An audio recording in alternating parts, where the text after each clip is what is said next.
હરે કૃષ્ણ. સો આપણે સૌથી પહેલા બ્લેસિંગ્સ લઈશું. શ્રી શ્રી રાધા ગોવિંદ ઇસ્કોન મેંગલુરુ કુલાઈ. બરાબર. અને આપણી સંપૂર્ણ પરંપરા સિસ્ટમ મંગલાચરણ થી આપણે કૃતજ્ઞતા વ્યક્ત કરીશું.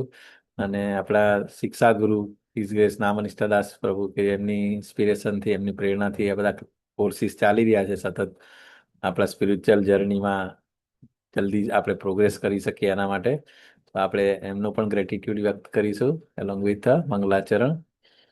તો હમ,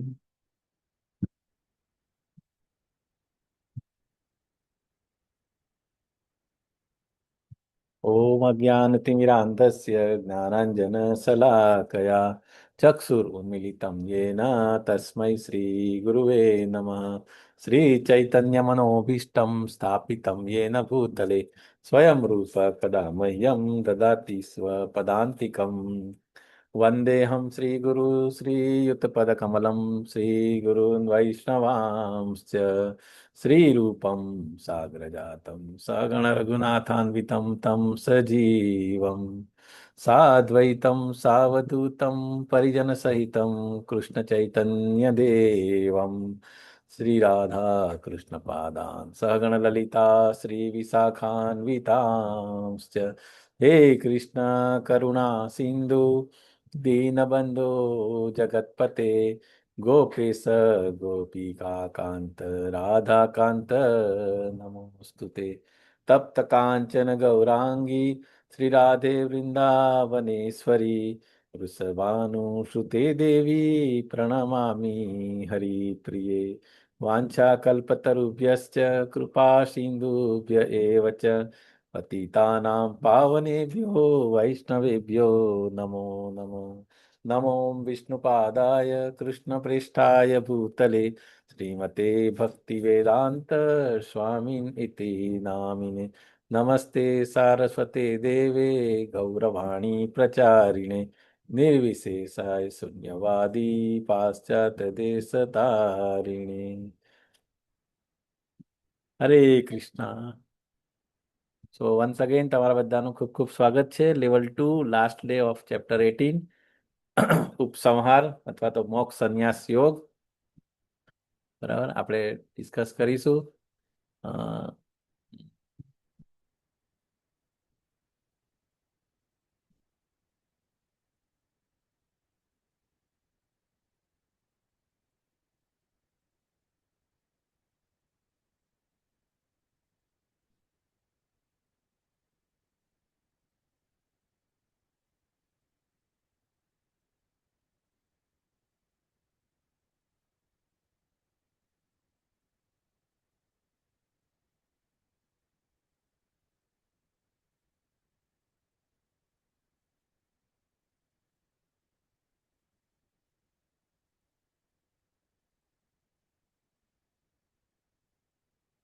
સ્ક્રીનમાં ડાઉન નથી થતું. ઓકે સો 18મું ચેપ્ટર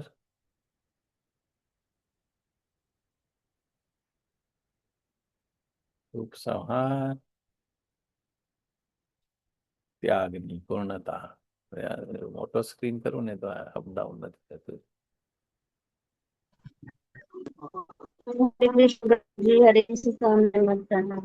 હરે કૃષ્ણ.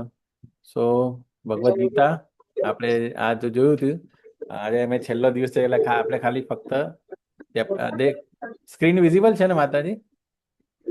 યસ પ્રભુજી.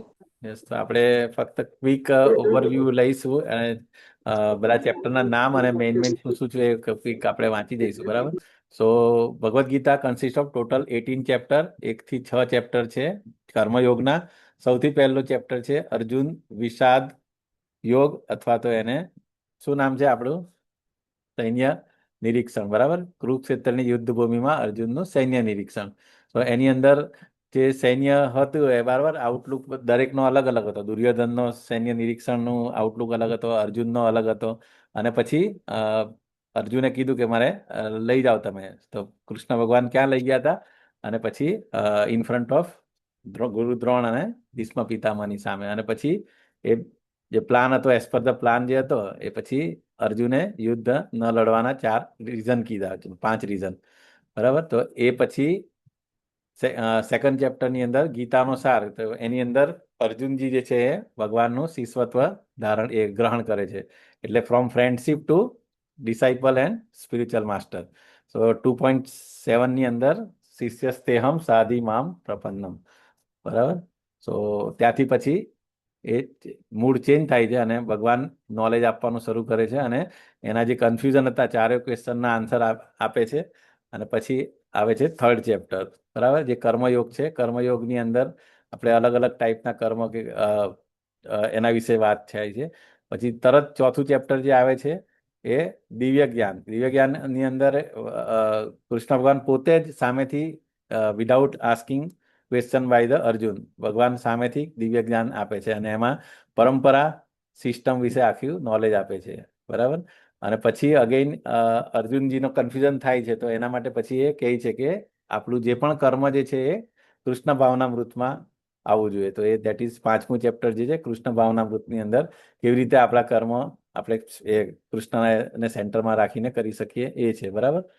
અને પછી જે છઠ્ઠો અધ્યાય છે ધ્યાન યોગ અથવા તો અષ્ટાંગ યોગ. તો એની અંદર મન અને ઇન્દ્રિયો પર કેવી રીતે કંટ્રોલ કરીને લાસ્ટમાં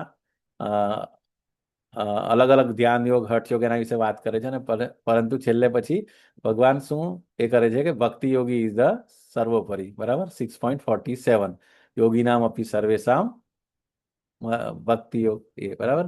પછી 7મું ચેપ્ટર જે પરમેશ્વરનું જ્ઞાન. તો હવે એ જે ચાલે ભક્તિ યોગના ચેપ્ટર્સ ચાલુ થાય છે. બરાબર. તો એની અંદર પરમેશ્વરનું જ્ઞાન, એની અંદર ભગવાનની અલગ અલગ બધી શક્તિઓ છે, પરા અપરા, એના વિશે વાત કરી છે. બરાબર.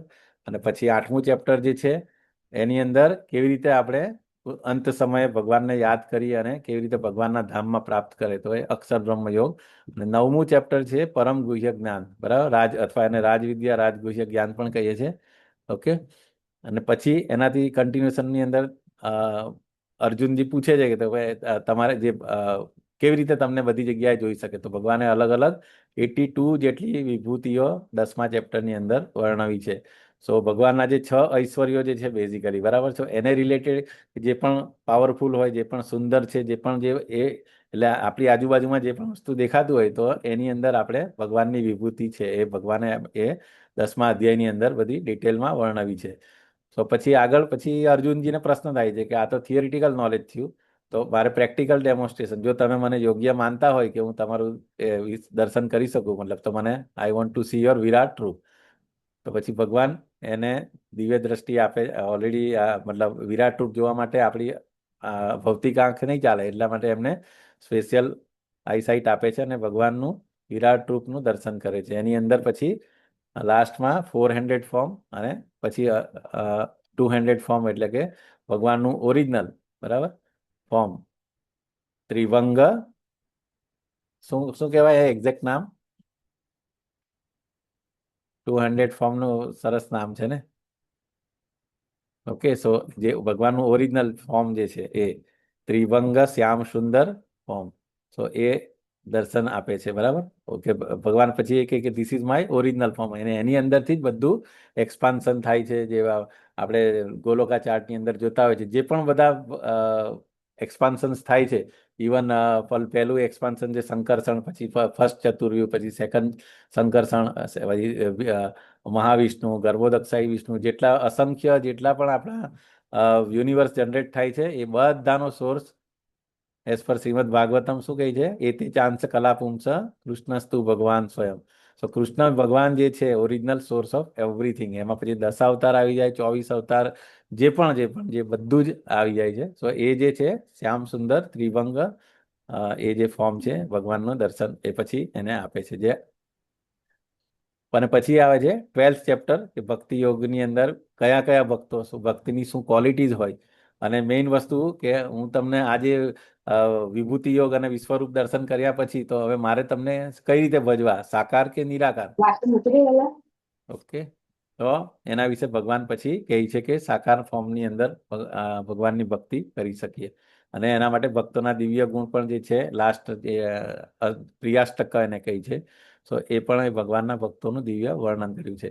અને પછી છેલ્લા 6 જે ચેપ્ટર્સ છે જ્ઞાન યોગના ચેપ્ટર્સ છે એમાં જે છે એ પછી પ્રકૃતિ, પુરુષ અને ચેતના, કે આપણે જે પણ ભૌતિક જગતની અંદર આપણે આવ્યા તો આપણને આ 3 વસ્તુ જોઈએ, બરાબર. આપણું ભૌતિક જગત એટલે જીવ, પરમાત્મા અને ભૌતિક પ્રકૃતિ. સો એને લઈને આપણે એનું આના વિશે ડિટેલ આપ્યું છે કે ક્ષેત્ર કોને કહેવાય, ક્ષેત્રજ્ઞ કોને કહેવાય, જ્ઞાન, જ્ઞેય, એ બધું એ છે. અને એનાથી આગળ જે છે 14મું ચેપ્ટર જે છે એની અંદર 3 મોડ્સ ઓફ મટીરિયલ નેચર, એટલે કે ભૌતિક પ્રકૃતિના 3 ગુણો વિશે ડિટેલની અંદર એનાલિસિસ આપ્યું છે કે એનું કેરેક્ટરિસ્ટિક શું, બરાબર, એની અંદર મૃત્યુ થાય તો એ વ્યક્તિ ક્યાં જાય, એ ડિટેલની અંદર છે, મતલબ 14મું ચેપ્ટર. અને પછી એને રિલેટેડ જ પછી 15મું ચેપ્ટર જે છે કે ભૌતિક જગત અને આધ્યાત્મિક જગતનો ડિફરન્સ, અને આપણો એમ શું હોવો જોઈએ, ભૌતિક જગત ક્રોસ કરીને જે ડિઝાયર રૂપી જે હોય છે ને વચ્ચે, શું કહેવાય કે જેનાથી ઇન્વર્ટેડ રિફ્લેક્શન જે છે, બરાબર, કે ઊંધું વડનું ઝાડ સાથે આપણું ભૌતિક જગતને સરખામણી કરી છે, બરાબર. અને રિફ્લેક્શન કોની અંદર છે? બીકોઝ ઓફ ડિઝાયર, આપણી જે પણ ઈચ્છાઓ હતી એને લઈને આપણે રિફ્લેક્શન એટલે કે ભૌતિક જગતની અંદર આપણે આવ્યા હતા. અને પછી અગેઇન પછી એની અંદર આવ્યા પછી આપણે જે પ્રકૃતિના 3 ગુણોથી આપણે ઇન્ફ્લુઅન્સ થઈને આપણે પછી કાં તો ઉપરના ધામ જે બેઝિકલી ત્રિભુવન કહેવાય ને, કે અપર પ્લાનેટ્સ, લોઅર પ્લાનેટ્સ અને મિડલ પ્લાનેટ્સ અને લોઅર પ્લાનેટ્સ. તો એ 14 ભવનની અંદર આપણે ઉપર નીચે જેવી રીતે મેરી ગો રાઉન્ડ હોય ને એની અંદર કેવું નીચેથી ઉપર જાય, એવી રીતે આપણે પણ અલગ અલગ કર્મોના પ્રતાપે આપણે અલગ અલગ યોનિમાં ભટકતા હોઈએ. ટોપમોસ્ટ ઇઝ અ બ્રહ્માજી, જે આપણા બધાનું મૂળ છે.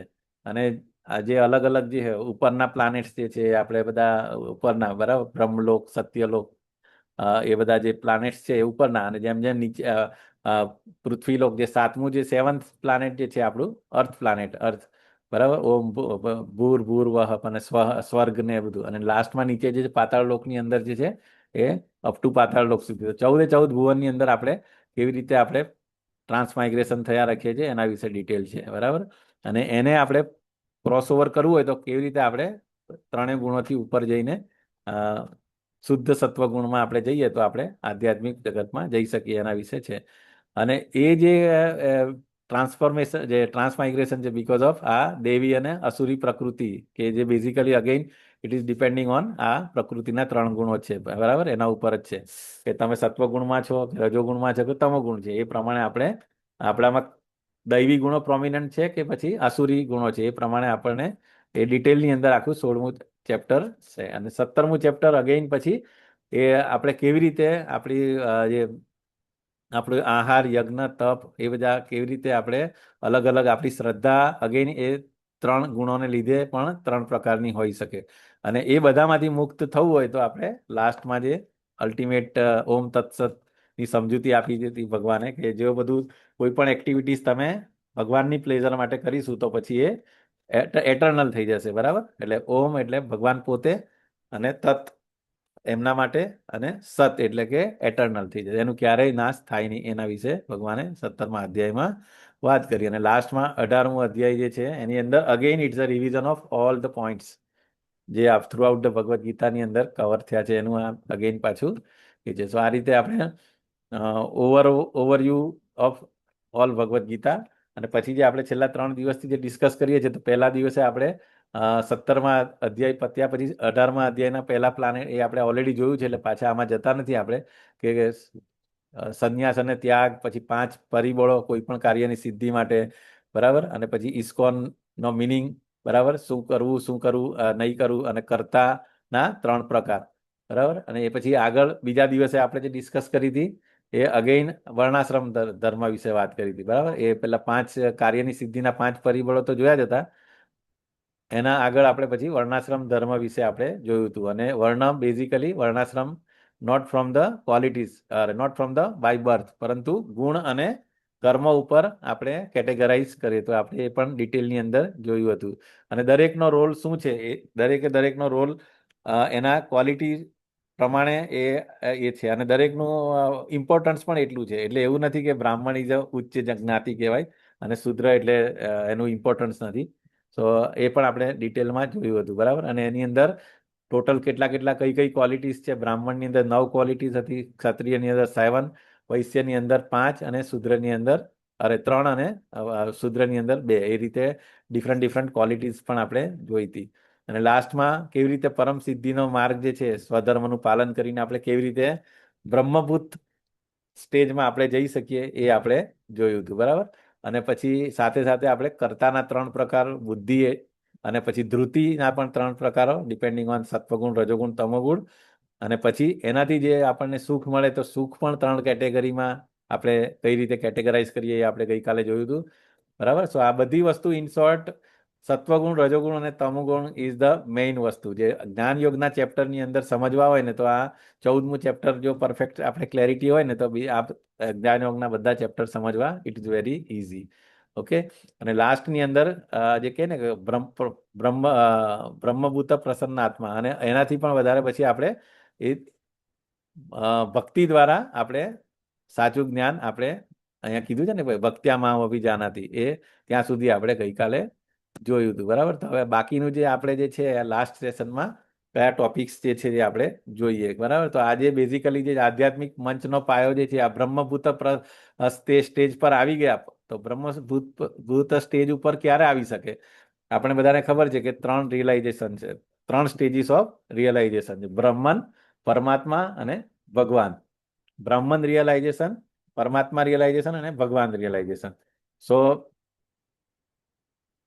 બ્રહ્મભૂત અવસ્થા સુધી ક્યારે જઈ શકે વ્યક્તિ? તો એની બુદ્ધિ વિશુદ્ધ થાય. એ જે પેલા 51, 52, 53 જે શ્લોક, આપણે 3 જે શ્લોક હતા એની અંદર જે પોઈન્ટ્સ હતા એ જ અહીંયા લખ્યા છે કે વિશુદ્ધ બુદ્ધિ કરવાની, પછી મન અને ઇન્દ્રિયો ઉપર નિયંત્રણ આવે, અને પછી અનાસક્તિ અને ક્ષમતા, એટલે જે ભક્તિની qualities, again it is coming under 12th chapter અને 16મા ચેપ્ટરની અંદર જે આવે એ જ બધી રિપીટેશન જ છે. અને લાસ્ટમાં ફોલ્સ ઈગો એટલે અહંકારની માંથી મુક્તિ થાય, તો પછી એ બ્રહ્મભૂત અવસ્થાની અંદર આવી શકે. સો વિશુદ્ધ બુદ્ધિમાં શું આવે? તો કે ભૌતિક ગુણો એટલે કે રજોગુણ અને તમોગુણથી ઉપર ઉઠીને બુદ્ધિને આધ્યાત્મિક સ્તર ઉપર લઈ જવી, સ્થિર કરવી. મન અને ઇન્દ્રિયોનું નિયંત્રણ, તો કે કઈ રીતે? તો કે ધ્વનિ, રૂપ, સુગંધ અને ઇન્દ્રિયોના વિષયોની આસક્તિનો ત્યાગ કરવો. કે બેઝિકલી જે ઇન્દ્રિયો જે છે, ઇન્દ્રિયોના વિષય, બરાબર, આપણને ખબર છે 5 જ્ઞાનેન્દ્રિયો, 5 કર્મેન્દ્રિયો અને એની ઉપર મન. સો એ દરેક ઇન્દ્રિયોના વિષય છે. જેવી રીતે સ્પર્શ, પછી ધ્વનિ, રૂપ, રંગ, આ સુગંધ, આ બધી જેટલી ઇન્દ્રિયો છે એટલા એના વિષયો છે. સો આપણે ઇન્દ્રિયોને એના વિષયોથી આપણે કેવી રીતે આપણે એને મતલબ હાયર ટેસ્ટ આપવાનો, જે આપણે 2nd ચેપ્ટરની અંદર કહે છે ને, તો એ સ્થિત પ્રજ્ઞાના લક્ષણોની અંદર આપણે શીખ્યા હતા કે કેવી રીતે. અને અમરીશ મહારાજના ઉદાહરણથી આપણે એ પણ કે એમની લાઈફમાં એ કેવી રીતે બધી એમની ઇન્દ્રિયોને ભગવાન કૃષ્ણના સેવામાં લગાડતા હતા. સો એ રીતે આપણે એને હાયર ટેસ્ટ આપીને આપણે એના ઉપર કંટ્રોલ તો નહીં કરી શકે, પરંતુ એને હાયર ટેસ્ટ આપીએ. So then it will be very easy. અને પછી અનાસક્ત અને સમતા એટલે કે પછી આ જે દ્વંદ્વ છે બધા, રાગ, દ્વેષ, બરાબર, ઠંડી, ગરમી, જે આસક્તિ, એ બધું તિરસ્કાર, પ્રેમ, એ બધું એમાંથી ઉપર ઉઠી અને પછી પ્રાપ્ત કોઈ પણ વસ્તુ એચીવ કરીએ તો એને આપણે એના પેલું કે ને રાગ અને શોક, અને જતું રહે તો એને શોક ના કરે. તો આ રીતે મતલબ દ્વંદ્વથી મુક્તિ. અને લાસ્ટ એ અહંકાર મુક્તિની અંદર એ જ અગેન પેલા એ 6 ષડરિપુઓ, મિથ્યા અહંકાર, કામ, ક્રોધ, લોભ, મોહ, મત્સર, એ જે બધા છે કે આમ નિર્મમ ક્યારે થઈ શકે? આ બધું મારું નથી, આઈ એમ ધ ઓનલી કેરટેકર. આપણે અને ભગવાનની સેવા મને મળી છે, એ ભાવ આવે તો આપણું અહંકાર ડાયલ્યુટ થાય, અથવા તો ફોલ્સ ઈગોમાંથી આપણે ટ્રુ ઈગોમાં તરફ આપણે લઈ જઈએ. તો બ્રહ્મભૂત અવસ્થામાં આવીએ તો પછી અહીંયા પછી બીજું આ એક સરસ વૈરાગ્ય. તો જ્યારે પણ નોલેજ આવે, જ્ઞાન, રિયલ નોલેજ મળે આપણને ગુરુ, સાધુ, શાસ્ત્રથી, તો આપણને વૈરાગ્ય ડેફિનેટલી આવે. કે આપણે કેવી રીતે ખબર પડે કે રિયલ જ્ઞાન? તો આપણી ભક્તિ બરાબર થઈ રહી છે, આપણું સાધના બરાબર થઈ રહી છે, કેવી રીતે ખબર પડે કે આપણું આ ખરેખર વૈરાગ્ય કઈ રીતે આવે? કે ભાગવતમમાં બી શ્લોક છે ને, જનતી આસુ વૈરાગ્યમ. સો આપણી ભક્તિ અને એ અલ્ટિમેટલી આના ઉપર છે. તો વૈરાગ્ય કઈ ટાઈપના? તો અહીંયા આગળ 2 ટાઈપના વૈરાગ્ય છે. એક જે છે અપૂર્ણ અથવા તો ફાલ્ગુ વૈરાગ્ય પણ કહી શકીએ. ફાલ્ગુ વૈરાગી આપણને ખબર છે ને, રાજસ્થાનમાં એક નદી છે ફાલ્ગુ રિવર કરીને, તો એના ઉપરથી આ નામ આપ્યું છે, બરાબર. તો ફાલ્ગુ રિવર એટલે વૈરાગ્ય બેઝિકલી એ છે કે આપણે ભૌતિક, આપણે જે દરેક વસ્તુથી દૂર ભાગ્યા, કે આ બધું મિથ્યા છે, માયા છે, એટલે આ બધું છોડો, ઘરદ્વાર ચલો હરદ્વાર, એ ટાઈપનું, કે પેલું કે ને. અથવા તો સ્મશાન વૈરાગ્ય આપણને આવી જાય કે આ તો બધું નાશવંત છે, બધું કઈ નકામું છે, તો આપણે બધું એનાથી ત્યાગીને જતા રહે. સો દેટ ઇઝ કોલ્ડ ફલ્ગુ વૈરાગ્ય. અને એના જે સેકન્ડ પોઈન્ટમાં એ છે કે સમાજ અને કાર્યનો સંપૂર્ણ ત્યાગ, એટલે કે જે પણ આપણી રિસ્પોન્સિબિલિટીઝ છે, આપણે જે પણ ધર્મની અંદર હોય, બરાબર. આપણે કહીએ ને, કોઈ પણ આશ્રમ અથવા ધર્મની અંદર વર્ણ અથવા આશ્રમમાં હોય, એની રિસ્પોન્સિબિલિટી નિભાવ્યા વગર આપણે બધું છોડીને જતા રહીએ. એ પણ આપણે ડિટેલની અંદર જોયા હતા, બરાબર. એ ત્યાગની અંદર સાત્વિક, રાજસિક અને તામસિક ત્યાગ, એની અંદર પણ આપણે જોયું હતું. તો આ બધી વસ્તુ છોડીને આપણે જતા રહીએ રિસ્પોન્સિબિલિટી મૂકીને, બરાબર. તો એનાથી શું થશે? આસક્તિ તો છૂટે છે, પરંતુ સેવાનો ઉદ્દેશ નથી હોતો. એટલે એનું પરિણામ શું આવે કે શુષ્કતા આવે, અને અને એ જે એટર્નિટી છે, એ જે આધ્યાત્મિકતા જે છે એ પૂરી નથી હોતી, અને પછી અગેન પછી પછી પેલું કે ને બીજું કોઈ સેવામાં લાગી જાય એમ, બરાબર. એટલે અલ્ટિમેટલી જે પર્પસ જે હોવો જોઈએ આધ્યાત્મિક ડેવલપમેન્ટ, એ ના થાય. એની સામે યુક્ત વૈરાગ્ય એટલે શું? કે યુક્ત વૈરાગ્ય એટલે કે નિર્બંધ કૃષ્ણ સંબંધે યુક્ત વૈરાગ્ય, કે આપણી પાસે જે પણ છે, જે પણ ભગવાને આપણને આપ્યું છે, બરાબર, તન મન ધન, અથવા તો જે પણ આપણી પોઝિશન છે, પોસ્ટ છે, કે જે પણ આપણને બુદ્ધિ આપી છે, એને આપણે ભગવાન એટલે કૃષ્ણની સેવામાં કેવી રીતે ઉપયોગ કરી શકીએ, બરાબર. આપણો ટાઈમ 24 કલાક છે, 24 કલાકમાંથી કેવી રીતે ભક્તિ વિનોદ ઠાકુરે જે કીધું છે 8+8+8, બરાબર. તો એને મતલબ કહેવાય ને કે આપણે ખાલી ભાગી જવાથી નથી થતું, પરંતુ આપણે જે 24 કલાકને પ્રોપર પ્લાનિંગ કરીએ, તો દરેકે દરેક વ્યક્તિ, એ પછી સ્ટુડન્ટ લાઈફ હોય, સંન્યાસી હોય, અથવા તો ગૃહસ્થ હોય, એ પણ આ રીતે પ્રોપર ટાઈમ મેનેજમેન્ટ કરીને એ ભગવાનને સેન્ટરમાં રાખી શકે છે. અને એનાથી શું થાય કે વસ્તુઓ પ્રત્યે અનાસક્ત રહીને તેનું આધ્યાત્મિકરણ કેવી રીતે કરવું, એ આપણે યુક્ત વૈરાગ્ય શીખવાડે છે. અને આસક્તિ તથા અનાસક્તિનું સંપૂર્ણ સંતુલન, એટલે એને છોડવાનું પણ નથી, અને એને કેવી રીતે આપણે ભગવાનના એમાં લગાવવાનું. તો એનાથી પરિણામ શું થશે? તો કે કૃષ્ણ ભાવનામૃતમાં સક્રિય અને આનંદમય જીવન. અને આપણે બધાને ખબર છે, ઇસ્કોનમાં જે બધા ડીઓટીસ છે, એ લોકો કેટલા પીસફુલી અને આનંદમાં રહેતા હોય છે, બરાબર. તો આ આધ્યાત્મિક પ્રગતિ આપણે જે બ્રહ્મભૂત સ્ટેજ પર તો આવી ગયા. હવે બ્રહ્મભૂત સ્ટેજ ઉપર આપણે હજી હજી ત્યાં જ રહેવાનું નથી. એનાથી ઉપર કેવી રીતે જઈએ, તો એના માટેનું કેવી રીતે આ પ્રોગ્રેશન છે, એ અહીંયા બહુ સરસ એની અંદર એક્સપ્લેન કર્યું છે. સો અહીંયા 3 વસ્તુ બતાવી છે. એક જે છે, આ ભૌતિક જીવન બતાવ્યું છે, ઇનિશિયલ સ્ટેજ જે આપણે નોર્મલી શરૂઆત જે આપણે કરતા હોઈએ. ભૌતિક જીવનની અંદર શું હોય? તો આપણે બધા 3 ગુણોના પ્રભાવ હેઠળ આપણે આપણી લાઈફ સ્પેન્ડ કરતા હોઈએ છીએ. અને ભૌતિક ઈચ્છાઓ અને કર્મોનું આપણે સતત પેલું કહે ને, પ્લસ માઇનસ થયા કરતું હોય, બેલેન્સ. સો પરંતુ ઓવરઓલ આપણે જે જોતા હોઈએ, તો એનું જે સરવાળો જે કહે ને, સરવૈયું આપણે માનીએ તો એ નેગેટિવની અંદર જ આવે. So that is coming under ભૌતિક જીવન. પછી જે આપણે આગળ જેના શ્લોકોની અંદર આપણે પ્રયત્ન કર્યો અને બધું આપણે થોડું એ કર્યું, તો આપણે બ્રહ્મભૂત અવસ્થાની અંદર આવ્યા, તો બ્રહ્મની અનુભૂતિ થાય. તો ત્યાં આગળ શું થાય? બેલેન્સ 0 થઈ જાય. એનો અર્થ શું થયો? કે બ્રહ્મની અનુભૂતિ થાય છે એને, બરાબર. કે દેવું શૂન્ય થઈ ગયું, એટલે કે જન્મ મરણના ચક્રમાંથી મુક્તિ મળી ગઈ, બરાબર. પરંતુ એ ભગવાનના ધામમાં, એટલે કે આધ્યાત્મિક જગતમાં એને હજુ એન્ટ્રી નથી મળી. જે પેલું આપણે કાયમ આપણે પ્રભુપાદ બી એક્ઝામ્પલ આપતા હોય, અને નામનિષ્ઠાસ પ્રભુ પણ ઓલવેઝ એના લેક્ચરમાં કહેતા હોય છે કે આપણે આ જે ભૌતિક જગત છે, એક જેલ છે, અને જે આ દિવાલ જે છે, બ્રહ્મજ્યોતિ જે છે, એ એની દિવાલ છે, મોટી દિવાલ હોય ને જેલને સરાઉન્ડિંગમાં. અને બાજુ એની ઓલી બાજુની જગ્યા હોય, એ સિટી હોય, અથવા તો એ આધ્યાત્મિક જગત હોય. સો આપણે દિવાલ ઉપર કેટલો ટાઈમ રહી શકીએ? સો ત્યાંથી ડેફિનેટલી ફોલ ડાઉન થવાનું જ છે. મને મોસ્ટલી એ ભૌતિક જગતમાં જ થાય. સો અહીંયા ગાડી એટલે એ જ કહે છે કે આપણું બેલેન્સ શૂન્ય થઈ જાય, તો એ વખતે આપણું બેંક ખાતું ખાલી ખાલી છે, પરંતુ આપણને કોઈ સેવા નથી.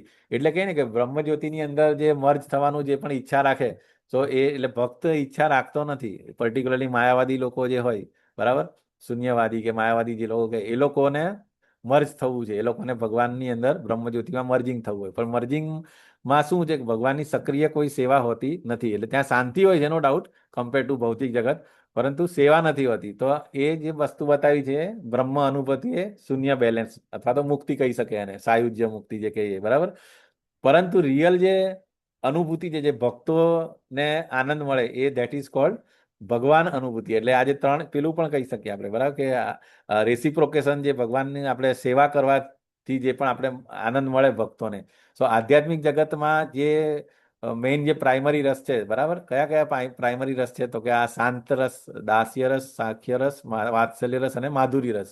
એ પાંચ જે છે એ પ્રાઇમરી રસ છે.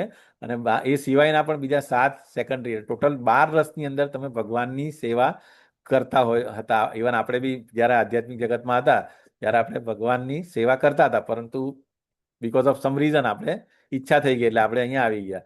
સો એ ખાતાની અંદર વિપુલ સંપત્તિ છે. એટલે કે તમે પેલું કહે ને, એમાં બી પ્રોગ્રેશન થાય. શરૂઆતમાં તમે શાંત ભાવમાં ભગવાનની સેવા કરતા, શાંતમાંથી પછી થોડુંક તમે પ્રોગ્રેસ થાવ તો દાસ્યથી હજી વધારે અપગ્રેડ થાવ તો સાખ્ય રાસ, અને સખ્યથી હજી વધારે પ્રોગ્રેશન થાય. એટલે એવું નથી કે આધ્યાત્મિક જગતમાં તમે એક જે રિસ્પોન્સિબિલિટી મળી એટલે તમારે એ જ પછી કરવાની, તમારું ત્યાં પણ પ્રોગ્રેસ થઈ શકે, બરાબર.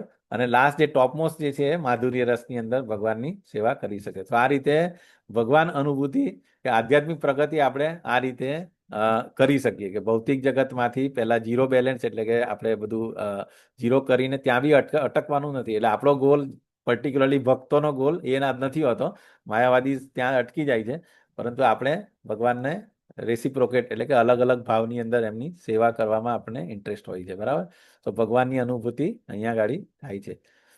તો આ જે પરમ સત્યના 3 સ્વરૂપ, એટલે ભગવાનના 3 સ્વરૂપ છે, સત, ચિત અને આનંદ, બરાબર. તો બ્રહ્મ એટલે સત, એટલે કે એટર્નિટી. એ શું છે? તો કે ભગવાનના શરીરનું દિવ્ય તેજ. ઓકે, નિરાકાર આધ્યાત્મિક મંચ. અહીં પહોંચેલો સાધક શાંત હોય છે પણ સંપૂર્ણ આનંદ પામતો નથી, જે આપણે એક્ઝામ્પલ આપ્યું બ્રહ્મજ્યોતિ. પછી આવે છે પરમાત્મા. પરમાત્મા એટલે શું? કે જે યોગીસ, જે કેટલા વર્ષોની તપ છે, આપણે છઠ્ઠા અધ્યાયની અંદર, અને જે જે યોગીઓ હોય એ લોકો બહુ જ તપસ્યા કર્યા પછી એ લોકો પરમાત્મા લેવલ સુધી પહોંચી શકે. એટલે કે સત અને ચિત, તો એ લોકોને એટર્નિટી અને ચિત એટલે કે પરમાત્મા સુધીનું ધ્યાન એ ધરી શકે, પરંતુ એ ભગવાન લેવલ સુધી નથી પહોંચી શકે. તો અહીંયા આગળ કીધું કે પરમાત્મા લેવલ એટલે શું? કે આપણા કયા ક્ષીરોદક્ષાઈ, ગર્ભોદક્ષાઈ, ક્ષીરોદક્ષાઈ વિષ્ણુ, બરાબર છે. પરમાત્મા દરેકની અંદર સુપરસોલ તરીકે રહ્યા હોય તો ત્યાં સુધી એમનું મેડિટેશન કરી શકે કે દરેક જીવના હૃદયની અંદરમાં જે આ સુપરસોલ રહ્યા પરમાત્મા લેવલ, કે જે દરેકના કર્મોના સાક્ષી અને અનુમંતા, ઉપદ્રષ્ટા, અનુમંતા, જબરતા, ભોગતા, મહેશ્વર, અલગ અલગ લેવલ્સ હોય દરેકના. તો ત્યાં સુધી એ મેડિટેટ કરી શકે. પરંતુ જે હજી એનાથી એડવાન્સ સ્ટેજ, જે ભગવાન સ્ટેજ જે છે, એના ઉપર આપણે જઈએ ત્યારે આપણે ભગવાન સાથે આપણે રેસિપ્રોકેટ કરી શકીએ કોઈ પણ એક રસની અંદર. તો આ 3 સ્વરૂપ છે અલગ અલગ. અને ભગવાન સ્વરૂપની અંદર તો સચિત અને આનંદનો જે એલિમેન્ટ આવે એ ફક્ત ભગવાનની સેવા કરવામાં જ આવે છે. ઓકે, પછી હવે એ રીતે આપણે દૈનિક જીવનની અંદર આપણે કેવી રીતે ભૌતિક યોગ, ભક્તિ યોગ આપણે કરી શકીએ એ પણ આપણે ઓલરેડી જોયું હતું. તો એમ આ ચેપ્ટર જ રિવિઝન છે એટલે પાછું વારે વારે થાય છે રિવિઝ. સો આપણું જે પણ કાર્ય, જે પણ કર્મ જે છે એને આપણે કૃષ્ણની પ્રસન્નતા માટે આપણે કરીએ, બરાબર. કે હું જે પણ કરીશ, મારી જે પણ એક્ટિવિટીઝ છે, તો એનાથી કૃષ્ણ પ્રસન્ન થશે, then it is okay. Otherwise એટલે આપણે જાતે જ ઇન્ટ્રોસ્પેક્શન કરવાનું છે. અને એ રીતે આપણે દરેકે દરેક કાર્ય, દરેકે દરેક એક્ટિવિટી, દરેકે દરેક કર્મ જે આપણે કૃષ્ણને પ્રસન્ન કરે એ રીતે કરીશું. પછી બીજું આવે છે વાણી. વાણી એટલે કે આપણે મેઇન જે ટંગ આપણે નો ઉપયોગ શું, કાં તો કદી આપણે સેન્સ ગ્રેટિફિકેશન કરવામાં, ખાવામાં કરીએ, અથવા તો અનનેસેસરી ટોક કરવામાં કરીએ. તો એને આપણે કેવી રીતે સ્પિરિચ્યુઅલાઇઝ કરી શકીએ? તો એ પણ આપણે કહીએ છીએ કે વાતચીત કરીશું તો ફક્ત ભગવાનની, અને ભગવાને જે અપેક્ષા રાખી છે એ પ્રમાણે આપણે માધુર્ય અને ભગવાનનું સ્મરણ કરવાની, અથવા તો આપણે પ્રીચિંગ કરવાની, અથવા ભગવાન વિશે ડિસ્કસ કરવાનું. તો આ રીતે વાણીનો પણ સંવાદ કરીને આપણે ભક્તિ કરી શકીએ. પછી વ્યવહાર એટલે કે લોકો સાથેનો આપણો રિલેશન્સ કેવો હોવો જોઈએ? તો આપણે દરેકે દરેક રિલેશનશીપને આપણે કેવી રીતે જોવાના કે મને આ એક રિસ્પોન્સિબિલિટી આપી, જેવી કે આપણી પત્ની હોય, આપણા બાળકો હોય, કે આપણા ફ્રેન્ડ સર્કલ જે પણ હોય. સો એની સાથે આપણે આ રીતે વ્યવહાર કરવો જોઈએ કે સ્વાર્થી વ્યવહાર એટલે કે ટ્રાન્ઝેક્શનને બદલે નિસ્વાર્થ સેવાનો ભાવ રાખવો જોઈએ, બરાબર. સો આપણને જે પણ ભગવાને કે પ્રભુએ આપણને જે પણ જે રિસોર્સિસ આપ્યા હોય તેને આપણે આપણા ફક્ત મી અને માઇન્ડ સુધી લિમિટેડ નહીં રાખતા આપણે બધા સાથે એને શેર કરવા જોઈએ રિસોર્સિસને. પછી શારીરિક જરૂરિયાતો જે આપણે 8+8+8 એમાં મેઇન જે રિક્વાયરમેન્ટ જે છે આપણી આહાર અને નિંદ્રા, સો એ પણ આપણે કેવી રીતે એને આપણે સ્પિરિચ્યુઅલાઇઝ કરી શકીએ તો પહેલાં ભગવાનને ઓફર કરીએ જે પણ બનાવીએ. ઇવન એ પણ એવું એ શરૂઆત ક્યાંથી થવી જોઈએ કે જ્યારે આપણે માર્કેટમાં જઈએ ત્યારથી શરૂઆત. એવું નહીં કે આપણે માર્કેટમાં જઈએ ને મારે આજે આ ખાવાની ઈચ્છા છે એટલે હું માર્કેટમાં જઉં અને પછી એ ઘરે લાવીને પછી હું ભગવાનને ઓફર કરીને ત્યાં, એટલે આપણું થોટ પ્રોસેસ ક્યાંથી શરૂઆત થઈ જવી છે કે જ્યારે આપણે રો મટીરિયલ લેવા જઈએ ત્યારથી આપણે સેન્ટરમાં ભગવાન રાખવું છે કે આજે મારા બાલગોપાલને આજે મારે આનો ભોગ ધરવો છે. અને પછી એ રીતે જ આપણે પરચેસ કરીને સારામાં સારી વસ્તુ પરચેસ કરીને એકદમ સિસ્ટમેટિક એમાં એકદમ ક્લીનલીનેસ અને એકદમ આપણું મનોભાવ એકદમ સ્વચ્છ હોય અને કેવી રીતે એ આપણે વૈષ્ણવ એટિકેટ્સની અંદર ડિટેલમાં લઈએ છીએ કે કેવી રીતે આપણે પ્રસાદ બનાવવાની પ્રોસેસમાં પણ શું ધ્યાન રાખવાનું, બરાબર. અને એ પછી આપણે ભગવાનને ઓફર કરીએ અને પછી જે એનું રેમનન્ટ જે છે, બરાબર, એ આપણે લઈએ તો પછી એ પ્રસાદ થઈ જાય, બરાબર. એ પછી આપણી સેન્સ ગ્રેટિફિકેશન માટે આપણે નથી લેતા. એવી જ રીતે નિંદ્રા તો આપણે પેલું કહે ને કે જેવી રીતે સુવા જતા પહેલા પણ જે એવું કહેવામાં આવે છે, એવું કહે છે કે આપણે રોજે કૃષ્ણ બુક વાંચવી જોઈએ. સો આપણે ધારો કે સુવા જવાનું હોય 10 વાગે સુવા જવું હોય તો એટલીસ્ટ 15-20 મિનિટ પહેલા આપણે ભલે 2 પાના તો 2 પાના, 4 પાના, અને બને ત્યાં સુધી એક ચેપ્ટર વંચાય તો વેલ એન્ડ ગુડ. તો એમ નાના નાના ચેપ્ટર જ છે. તો કૃષ્ણ બુક ડેલી રાત્રે સૂતા પહેલા વાંચવી જોઈએ એકચ્યુઅલી. અને બહુ બધા ડિવોટીઝનો આ એકચ્યુઅલી એ લોકો રૂલ બનાવતા હોય છે. અને અત્યારે જ અમે જ્યારે મેંગ્લોર ગયા હતા તો મારા જોડે જે રૂમ પાર્ટનર હતા જે ડીઓટી હતા, એમનું નામ સનાતન દાસ હતા. તો હી વોઝ ફ્રોમ આફ્રિકા. સો એ ભલે 11 વાગે તો 11 વાગે એ પછી એ કૃષ્ણ બુક લાવેલા હતા, એમના ટેબલ પર હતી, એટલે પછી એ વાંચતા હતા તો અમે પછી બંને સાથે એ બોલતા હતા ને હું સાંભળતો હતો. So this is very good practice. So એ મતલબ શું કે આપણે ઊંઘવાના છે આપણને ખબર છે, પરંતુ ઊંઘતા પહેલા પણ આપણી થોટ પ્રોસેસ જો આપણે ભગવાનને વિચારીને ભગવાનના વિશે રીડ કરીને પછી આપણે સૂઈએ ને તો આપણી નિંદ્રા પણ સ્પિરિચ્યુઅલાઇઝ થઈ જાય. તો એ ખરેખર એમ કહેવાય આપણા માટે, પરંતુ એ પણ આપણે ભગવાનનો પ્રસાદ તરીકે થઈ જતી હોય છે. સો આ રીતે આપણે કેવી રીતે આપણે દરેકે દરેક એક્ટિવિટીને આપણે ભગવાન સાથે જોડી શકીએ એ આપણે જોઈ શકીએ, બરાબર. પછી અહીંયા આગળ જેમ જેમ આગળ શ્લોક થાય છે ત્યાં આગળ પછી ભગવાન અલ્ટિમેટમ બી આપે છે કે જેવી રીતે કે મેં જે તને ઇન્સ્ટ્રક્શન આપી તું ફોલો ન કરશે તો શું થશે. તો એ જેવી રીતે અહીંયા એક્ઝામ્પલ આપે છે કે એક આપણે બહુ મેળામાં ધારો કે એક નાનું બાળક હોય એના પપ્પાનું આંગળી કહેતો હોય, એના પપ્પા કહે છે કે ભાઈ મારો હાથ બિલકુલ છોડતો નહીં, અથવા અધરવાઇઝ મેળાની અંદર તું ગુમ થઈ જશે. અથવા તો કોઈ શોપિંગ મોલની અંદર આ રીતે ભીડભાડવાળી જગ્યાએ લઈ જાય તો પેલી ઇન્સ્ટ્રક્શન આપે છે ને બાપા એમના નાના છોકરાને કે મારો હાથ છોડતો નહીં તો ખોવાઈ જશે, બરાબર. એટલે આ વાક્યની અંદર પેલો પિતાનો અહંકાર નથી, પરંતુ બાળકની સુરક્ષા માટેની ચિંતા અને એનો પ્રત્યેનો પ્રેમ છે. એવી જ રીતે અહીંયા આગળ ભગવાન કૃષ્ણ પણ અર્જુનને કહે છે કે મેં જે બી તને આ કીધું ભગવદ્ ગીતા આખી ઇન્સ્ટ્રક્શન બધી આપી, બરાબર, જો તું મારી વાત સાંભળે નહીં તો તારો નાશ થશે. એટલે આ અમુક વાર એવું લાગે કે ભગવાન આ રીતે ધમકી આપે છે, બરાબર, કઠોર શબ્દ તો અહંકારી લાગે, પરંતુ ખરેખર તે તેવા નથી. જેવી રીતે કે આપણે એક નાના બાળક અને પિતાનો જેવો પ્રેમ છે એવો જ આપણો અને ભગવાનનો પ્રેમ છે. શું કામ? તો કે ભગવાન આપણને ભૌતિક જગતના ભ્રમમાંથી બચાવવા માંગે છે. અને એટલા માટે જ આ ચેતવણી આપણને આપે છે કે આ ભૌતિક જગતમાંથી તું એઝ અર્લી એઝ પોસિબલ તું આવી જા અને જે મેં જે બી તને ઇન્સ્ટ્રક્શન આપી એને ફોલો કરે એ રીતે. એટલે અર્જુનના માધ્યમ દ્વારા આપણને કહે છે બેઝિકલી. ઓકે.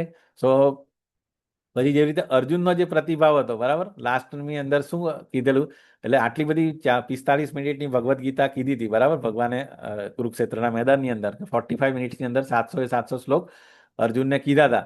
અને પછી પણ કૃષ્ણ ભગવાને એની જે ફ્રી વિલ જે છે, જે આપણા બધાને પણ ફ્રી વિલ આપી છે, તો અર્જુનને પણ એ જ કીધું. શું કીધું? યથેચ્છસી તથા કુરુ, તારી જેવી ઈચ્છા હોય તેમ કર, બરાબર. એવું નથી કે ભાઈ મેં તારા પાછળ આટલી મહેનત કરી, આટલું બધું સમજાવ્યું એટલે હું કહું એ તારે કરવાનું છે. તો અર્જુનને પણ આ રીતે સ્વતંત્ર નિર્ણય લેવાની સંપૂર્ણ સ્વતંત્રતા આપી હતી, બરાબર. પણ અર્જુનનો શું પ્રતિભાવ હતો કે નહીં, તમારો જે પણ નિર્ણય હશે, બરાબર, એ એટલે મારો જે બી નિર્ણય છે એ તમે જ લો એમ. એક આદર્શ શિષ્ય જે રીતે કે ને વોટ એવર પેલું do or die not to question why, તમે જે કરીશું એ જ હું તમે જે કહીશું કહેશો એ હું કરીશ એમ. એટલે ફૂલ્લી સરેન્ડર. અને આપણને ખબર છે કે થ્રુ આઉટ કુરુક્ષેત્રના યુદ્ધની અંદર જ્યારે પણ ભગવાને અર્જુનને કીધું છે, બરાબર, કે ભાઈ તું આ કર, કે જેવી રીતે પર્ટિક્યુલરલી કર્ણને જ્યારે મારવાનો હતો ત્યારે કીધું હતું, બરાબર. તો અર્જુને કીધું કે એના હાથમાં શસ્ત્ર નથી, હું કેવી રીતે કરી શકું? નહીં, આઈ એમ ટેલિંગ કિલ હિમ, તો કિલ. એવી રીતે પછી બીજા પણ એવા બે ત્રણ એપિસોડ એ હતા કે ત્યાં અર્જુને પોતાની પ્રતિજ્ઞાને સાઈડમાં મૂકીને પછી ભગવાને જે કીધું છે એ કર્યું છે, બરાબર. સો આ રીતે આપણે જ્યારે પણ સરેન્ડર થઈએ ત્યારે આ જે રીતે અર્જુન સરેન્ડર હતા કૃષ્ણ ભગવાનને, એ રીતે આપણે પણ શીખવું જોઈએ કે કેવી રીતે આપણે ટોટલ સરેન્ડર હોવું જોઈએ આપણા સ્પિરિચ્યુઅલ માસ્ટરને અથવા આપણા શાસ્ત્રોને, બરાબર. અને પછી જે લાસ્ટ જે ઇન્સ્ટ્રક્શન જે છે કે જે આપણા 9.22માં પણ હતી, 9મા અધ્યાયમાં પણ હતી, શું તો કે મન્મના ભવ મદ્ભક્તો મધ્યાજીમામ નમસ્કુરુ, કે આ 4 વસ્તુ તું કર. અને આ શ્લોક એટલો ઇમ્પોર્ટન્ટ છે કે એ ભગવાને રિપીટ કર્યો છે એક 9મા અધ્યાયમાં પણ અને અગેન 18મા અધ્યાયમાં પણ આ વસ્તુ કીધી છે. એટલે દેટ ઇઝ કોલ્ડ ગીતાનો સાર પણ એને કહી શકીએ આપણે, પરમ ઉપદેશ, બરાબર. કે ભાઈ તું મારો અત્યંત પ્રિય મિત્ર છે અને તારા કલ્યાણ માટે હું આ વસ્તુ વારે વારે કહું છું કે આ 4 ફોર્મ્યુલા છે, જો તું એને કરશે તો એ ડેફિનેટલી ભગવાનને પ્રાપ્ત કરશે, બરાબર. અને પછી અહીંયા આગળ ભગવાન પેલું જે કહે ને સર્વધર્માન પરિત્યજ્ય, પણ અહીંયા આગળ પહેલા ધર્મની પુનઃ વ્યાખ્યા અહીંયા આગળ બહુ સરસ કીધી છે કે ધર્મ એટલે શું? ધર્મ એટલે કર્તવ્ય કે નૈતિકતા નહીં, પરંતુ કોઈ પણ વસ્તુનો અવિભાજ્ય કે અંતર્ગત સ્વભાવ, ઇન્ટ્રિન્સિક કેરેક્ટરિસ્ટિક. કે જેવી રીતે ખાંડ છે, બરાબર. ખાંડની કેરેક્ટરિસ્ટિક શું? કે ખાંડ એટલે ગળપણ, જે ગળી જ હોય, બરાબર. જે ગળી ના હોય એ પછી ખાંડ નથી, જે ગળી નથી તે ખાંડ નહીં કહેવાય પછી, બરાબર. જો એ ન હોય તો, જો એબસન્ટ હોય, સ્વીટનેસ જ ના હોય તો એને પછી કઈ ખાંડ ના કહી શકીએ આપણે. એવી જ રીતે અગ્નિ હોય, અગ્નિનું કેરેક્ટરિસ્ટિક શું? તો કે એ ગરમી અને પ્રકાશ આપે, બરાબર. હીટ અને light is the intrinsic characteristic of fire. પરંતુ જો પેલું કે એ ઠંડી હોય, એની અંદર નહીં લાઇટ હોય કે નહીં એની અંદર ગરમી હોય, તો એ પછી અગ્નિ નહીં કહેવાય, એ પછી ઠંડો પડી ગયો છે, દેટ ઇઝ નોટ અ અગ્નિ. એવી રીતે પછી આપણો ધારો કે આ માઉસ અથવા લેપટોપ હોય, તો જ્યાં સુધી એ ચાલતું હોય ત્યાં સુધી એની ઉપયોગિતા, બરાબર, આપણે જે ક્લાસ ચલાવી શકીએ અથવા સ્ટડી કરી શકીએ. પરંતુ જો એ ન ચાલે તો પછી એ માત્ર ઇટ્સ અ ભંગાર, ઇટ્સ અ સ્ક્રેપ. તો આ ઇન્ટ્રિન્સિક કેરેક્ટરિસ્ટિક એવી રીતે ધર્મની અંદર પણ છે. તો આત્માની કેરેક્ટરિસ્ટિક શું છે? તો આત્માનો ધર્મ શું છે? તો જીવેરે સ્વરૂપ હોય નિત્ય કૃષ્ણ દાસ. Okay, so loving service to Krishna is the intrinsic capacity of any soul, બરાબર. પરંતુ જો એ ન કરીએ, આપણે ભૌતિક ભ્રમ અહીંયા આવ્યા પછી તો કે આપણે કૃષ્ણને ભૂલ્યા અને આપણે પછી જો કૃષ્ણને સેવા નહીં કરીશું તો કોની સેવા કરીશું આપણે? માયાની. સો આપણે આપણો જે નેચર શું છે? સેવા કરવાનો, સર્વિસ એટીટ્યુડ. જો આપણે કૃષ્ણની સેવા નહીં કરીશું તો આપણે માયાની સેવા કરીશું. તો ચોઇસ ઇઝ અવર્સ, બરાબર. તો જીવનું સ્વરૂપ છે કૃષ્ણનો દાસ બનવો, અને આ સેવા ભાવ જ એ આપણો સનાતન ધર્મ છે. સો પછી એટલા માટે અહીંયા કઈ કીધું છે કે સર્વધર્માન પરિત્યજ્ય, લાસ્ટ જે ઇન્સ્ટ્રક્શન જે ભગવાન આપે છે અર્જુનજીને, સર્વધર્માન પરિત્યજ્ય મામ એકમ શરણમ વદ અહમ ત્વામ સર્વ પાપેભ્યો મોક્ષયિષ્યામિ મા શુચઃ. તો અહીંયા ગાડી એટલે શું કહે છે કે ધર્મ છોડવાનું નથી કહેતા, પરંતુ ધર્મને આ રીતે ઉપર એ કરવાનું, ટોપમોસ્ટ. અહીંયા જે આપણે બધા સરસ આ બતાવ્યું છે ને, સો પહેલા આ જે ભૌતિક અને કામચલાઉ ધર્મો કયા કયા આ બધા આપણે કહેવાતા, આપણે છે કે ભાઈ હું ક્ષત્રિય છું, બ્રાહ્મણ છું, ઇન્ડિયન છું, અમેરિકન છું, અથવા તો આપણા શરીર આધારિત કે આ મારું ફેમિલી છે, અથવા તો અમારા રિલેટિવ્સ છે, અથવા અમારા ફ્રેન્ડ છે, આ મારી સમાજ પ્રત્યેની રિસ્પોન્સિબિલિટી, અથવા તો મારી દેશ પ્રત્યેની રિસ્પોન્સિબિલિટી, એ બધું કહેવાતા ધર્મો બધા, બરાબર, રાજધર્મ or whatever it may be. So એ બધા ધર્મ છોડવાનું કહે છે. અને અલ્ટિમેટ ધર્મ શું? સનાતન ધર્મ એટલે કે કૃષ્ણનું શરણ, કે શરીર, જાતિ કે રાષ્ટ્ર બદલાય તો પણ આત્માનો, એટલે કે આત્માનો ભગવાન પ્રત્યેનો પ્રેમ ક્યારેય બદલાતો નથી. So this is the ultimate intrinsic characteristic of any soul. So કામ ચલાવ શારીરિક ફરજોથી ઉપર ઉઠીને આત્માના સર્વોચ્ચ ધર્મ ઉપર આવવાનું ભગવાન કહે છે, બરાબર. તો એનો મતલબ આપણે આ સમજવાનો છે. ઓકે, અને આ કરવાથી શું થશે? ભગવાન ગેરંટી બી આપે છે, કે વચન આપે છે. શું તો કે પાપમાંથી મુક્તિ. કારણ આપણે ખબર છે કે બધા ધર્મ આપણે કોઈ પણ બધું કંઈ પણ કરતા હોય તો એ ઇટ ઇઝ કનેક્ટેડ વિથ પાપ. પેલું જે આપણે કર્મ, અકર્મ, વિકર્મની કેટેગરીની અંદર આવશે. પરંતુ ભગવાનના માટે આપણે કરીશું. ભગવાનના શરણાગત ભક્તના તમામ પૂર્વ કર્મો અને પાપનો પ્રત્યાઘાતોનો નાશ કરે છે. એટલે વન્સ યુ સરેન્ડર તો પછી અને અહીંયા આગળ પછી જેમ પ્રહલાદ મહારાજને પણ કીધું હતું ને અહીંયા આગળ ભક્તિના માર્ગમાં રક્ષણ, કે જેમ ભગવાને પ્રહલાદ મહારાજને તમામ ભૌતિક વિઘ્નો કે જેટલા પણ તકલીફમાંથી પરમેનન્ટ પછી એમને બચાવ્યા હતા, બરાબર, આધ્યાત્મિક માર્ગમાં. એવી રીતે ભગવાન પણ આપણા જે ભગવાનના પ્યોર ભક્ત હોય છે એ બધાનું રક્ષણ કરતા જ હોય છે, પ્રોવાઇડેડ ડિપેન્ડિંગ ઓન યોર શરણાગતિ કેટલી છે, બરાબર. પછી આપણે દ્રૌપદીજીનો પ્રસંગ લઈએ અથવા તો પછી આપણે ગજેન્દ્ર મોક્ષનો પ્રસંગ લઈએ, તો દરેકે દરેક કેસની અંદર જ્યારે પણ ભગવાનને તમે ખરા શરણાગતિ, એ પણ ટોટલ શરણાગતિ, પહેલા પછી એવું નહીં હોવું જોઈએ કે ના ના ભગવાનને હું લાસ્ટ પ્રાયોરિટી આપું, પહેલા હું જોઉં કે હા મને કોઈ બીજા મદદ કરે. એટલે એવું કહેવાય છે કે દ્રૌપદીજીના કેસમાં પણ એવું જ હતું કે પહેલા એને એવું હતું કે મારા પતિઓ છે એ મદદ કરશે, પછી આ મોટા મોટા જે મહારથીઓ હતા ભીષ્મ, પછી ધૃતરાષ્ટ્ર, એ બધા એ કોઈને કોઈ મદદ કરશે. કોઈએ મદદ ના કરી, કોઈ નહીં કરી શક્યું, એટલે પછી છેલ્લે એ પોતાના હાથથી પકડી રાખી હતી એની સાડી, બરાબર. પરંતુ એ પણ કેટલું કેટલું દુર્યોધન એટલે દુશાસનની અંદર કેટલા બધા હાથીઓનું બળ હતું, તો એની સામે કેવી રીતે કેટલો ટાઈમ બચી શકે. લાસ્ટમાં પછી બંને હાથ ઉપર કરીને હરે કૃષ્ણ કૃષ્ણ કૃષ્ણ હરે હરે. સો બે હાથથી તમે સરેન્ડર કરો તો પછી ભગવાન આવે.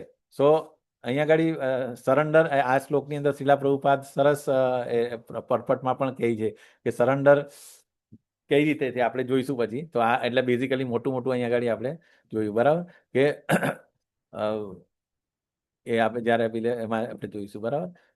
તો કરુણા અને જ્ઞાનનું વિતરણ જે બેઝિકલી આપણી આપણને જે મળ્યું છે હવે એ પણ કહે છે કે ભગવદ્ ગીતાનો અભ્યાસ કરવો, પછી અભ્યાસ કરવા એટલે એનું જે જ્ઞાનનું સાક્ષાત્કારમાં એટલે કે પરિવર્તન કરવું, પછી શુદ્ધ કરુણા ભાવથી અન્યને વહેંચવું, અને આવું બધું કરીશું તો પછી ભગવાનના સૌથી પ્રિય ભક્ત બનીશું. તો એવું નથી કે ભગવદ્ ગીતા ખાલી મને મળી ગઈ, મને નોલેજ મળી ગયું એટલે મારે ચૂપચાપ બેસી રહું કે મારા પૂરતું જ રાખવું. આપણે જો શ્રીલા પ્રભુપાદ એવું હતું તો એમને તો કઈ જરૂર જ નહીં હતી. એ તો વૃંદાવનમાં સરસ નાની એ બનાવીને એમને, એ તો શુદ્ધ ભક્ત હતા, એમને તો કઈ જરૂર નહીં. પરંતુ એ 70 વર્ષની ઉંમરે આટલી મહેનત કરીને ગયા હતા. શું કામ? કે આપણા જેવા કેટલા લાખોની સંખ્યાની અંદર જે સોલ હતા એમને ક્રિષ્ના કોન્શિયસનેસ આપવાની હતી. તો આપણે પણ ક્રિષ્ના કોન્શિયસનેસ સ્પ્રેડ કરવા માટે એક નિમિત્ત બનવાનો પ્રયત્ન કરવો જોઈએ. જે અહીંયા ગાડી પણ ભગવાને કીધું છે આગળ કે જે સૌથી મારો જે પ્રિય ભક્ત કોણ હશે, જે પ્રીચ કરશે, જે ભગવદ્ ગીતાનું સ્પ્રેડ આઉટ કરશે, બરાબર. તો અને એનાથી વધારે પ્રિય મારો કોઈ ભક્ત હતો નહીં, છે નહીં, અથવા ભવિષ્યમાં થશે પણ નહીં. સો એટલે અહીંયા આગળ જે 4 સ્ટેજીસ જે કીધા છે ને, કે અભ્યાસ કરવો, પછી એને એવું નહીં કે ખાલી થિયરિકલ, એને પછી રિયલાઇઝેશન એટલે કે એને પ્રેક્ટિકલ લાઈફમાં ઇમ્પ્લિમેન્ટ પણ કરવાનું છે.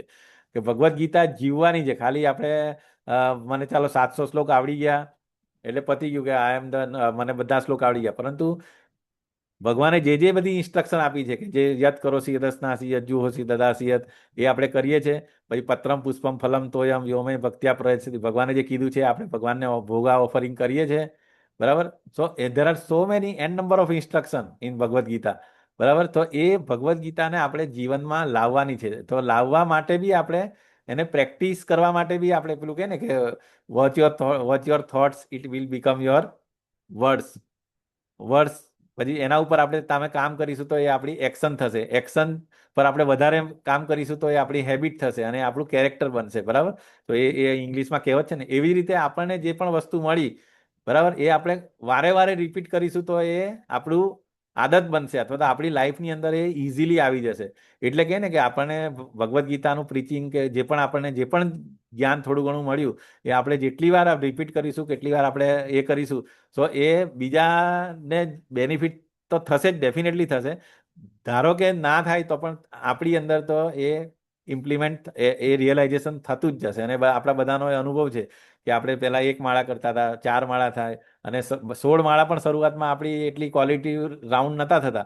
પરંતુ છતાં પણ આપણે એ પ્રયત્ન સતત ચાલુ રાખ્યો. તો જેમ જેમ હવે આપણે માળા કરીએ છીએ, તો દરેકે દરેક વ્યક્તિનો, દરેકે દરેક ડિવોટીનો અનુભવ હશે કે હવે તમે જ્યારે માળા કરો તો તમને રિયલાઇઝેશન અંદરથી કંઈ ને કંઈક નવું નવું તમને જે પરમાત્મા આપણને રિયલાઇઝેશન આપતા હોય છે. અને તમારો ટેસ્ટ ચેન્ટિંગ કરવાનો, બરાબર, અને તમારું જે મતલબ ભગવાન પ્રત્યેની જે કૃતજ્ઞતા ભાવ અને રેસિપ્રોકેશન છે ડેફિનેટલી, કે તમે કેટલા દિલથી ભગવાનને યાદ કરો છો અને સાંભળો છો એક એક વર્ષ, એ પ્રમાણે તમને એ યથામામ પ્રપદ્યંતે એ ભગવાન આપણને રેસિપ્રોકેટ કરતા હોય છે. સો આ રીતે અહીંયા એક સરસ એક્ઝામ્પલ એ રીતે આપ્યું છે કે જો આપણી પાસે 10 લાડુ હોય અને એને 10 લોકોને વેચો તો થાળી ખાલી થઈ જશે, પરંતુ આપણે જો ભગવદ્ ગીતાના 10 શ્લોકોનું જ્ઞાન 10 લોકોને આપણે વેચીશું તો તે જ્ઞાન ઘટશે નહીં, પરંતુ ઊંડા સાક્ષાત્કાર એટલે કે રિયલાઇઝેશનમાં પરિવર્તિત થશે. This is very practical example. બરાબર, કે આપણી પાસે કોઈ મટીરિયલ વસ્તુ હશે તો આપણે કન્ઝ્યુમ થઈ જશે, પરંતુ શ્લોકો આપણે કોઈને લર્ન કરાવતા શીખવાડીશું અથવા એને આપણે શીખવાડીશું, એનો એક એક વર્ડ ટુ વર્ડ મિનિંગ સમજાવીશું, કેવી રીતે પારાયણ કરવાનું એ રીતે સમજાવીશું. સો એને બેનિફિટ થશે, એની સાથે સાથે આપણી અંદર એ રિયલાઇઝેશન એટલે કે આપણા એમાં લાઈફની અંદર એ આવી જશે.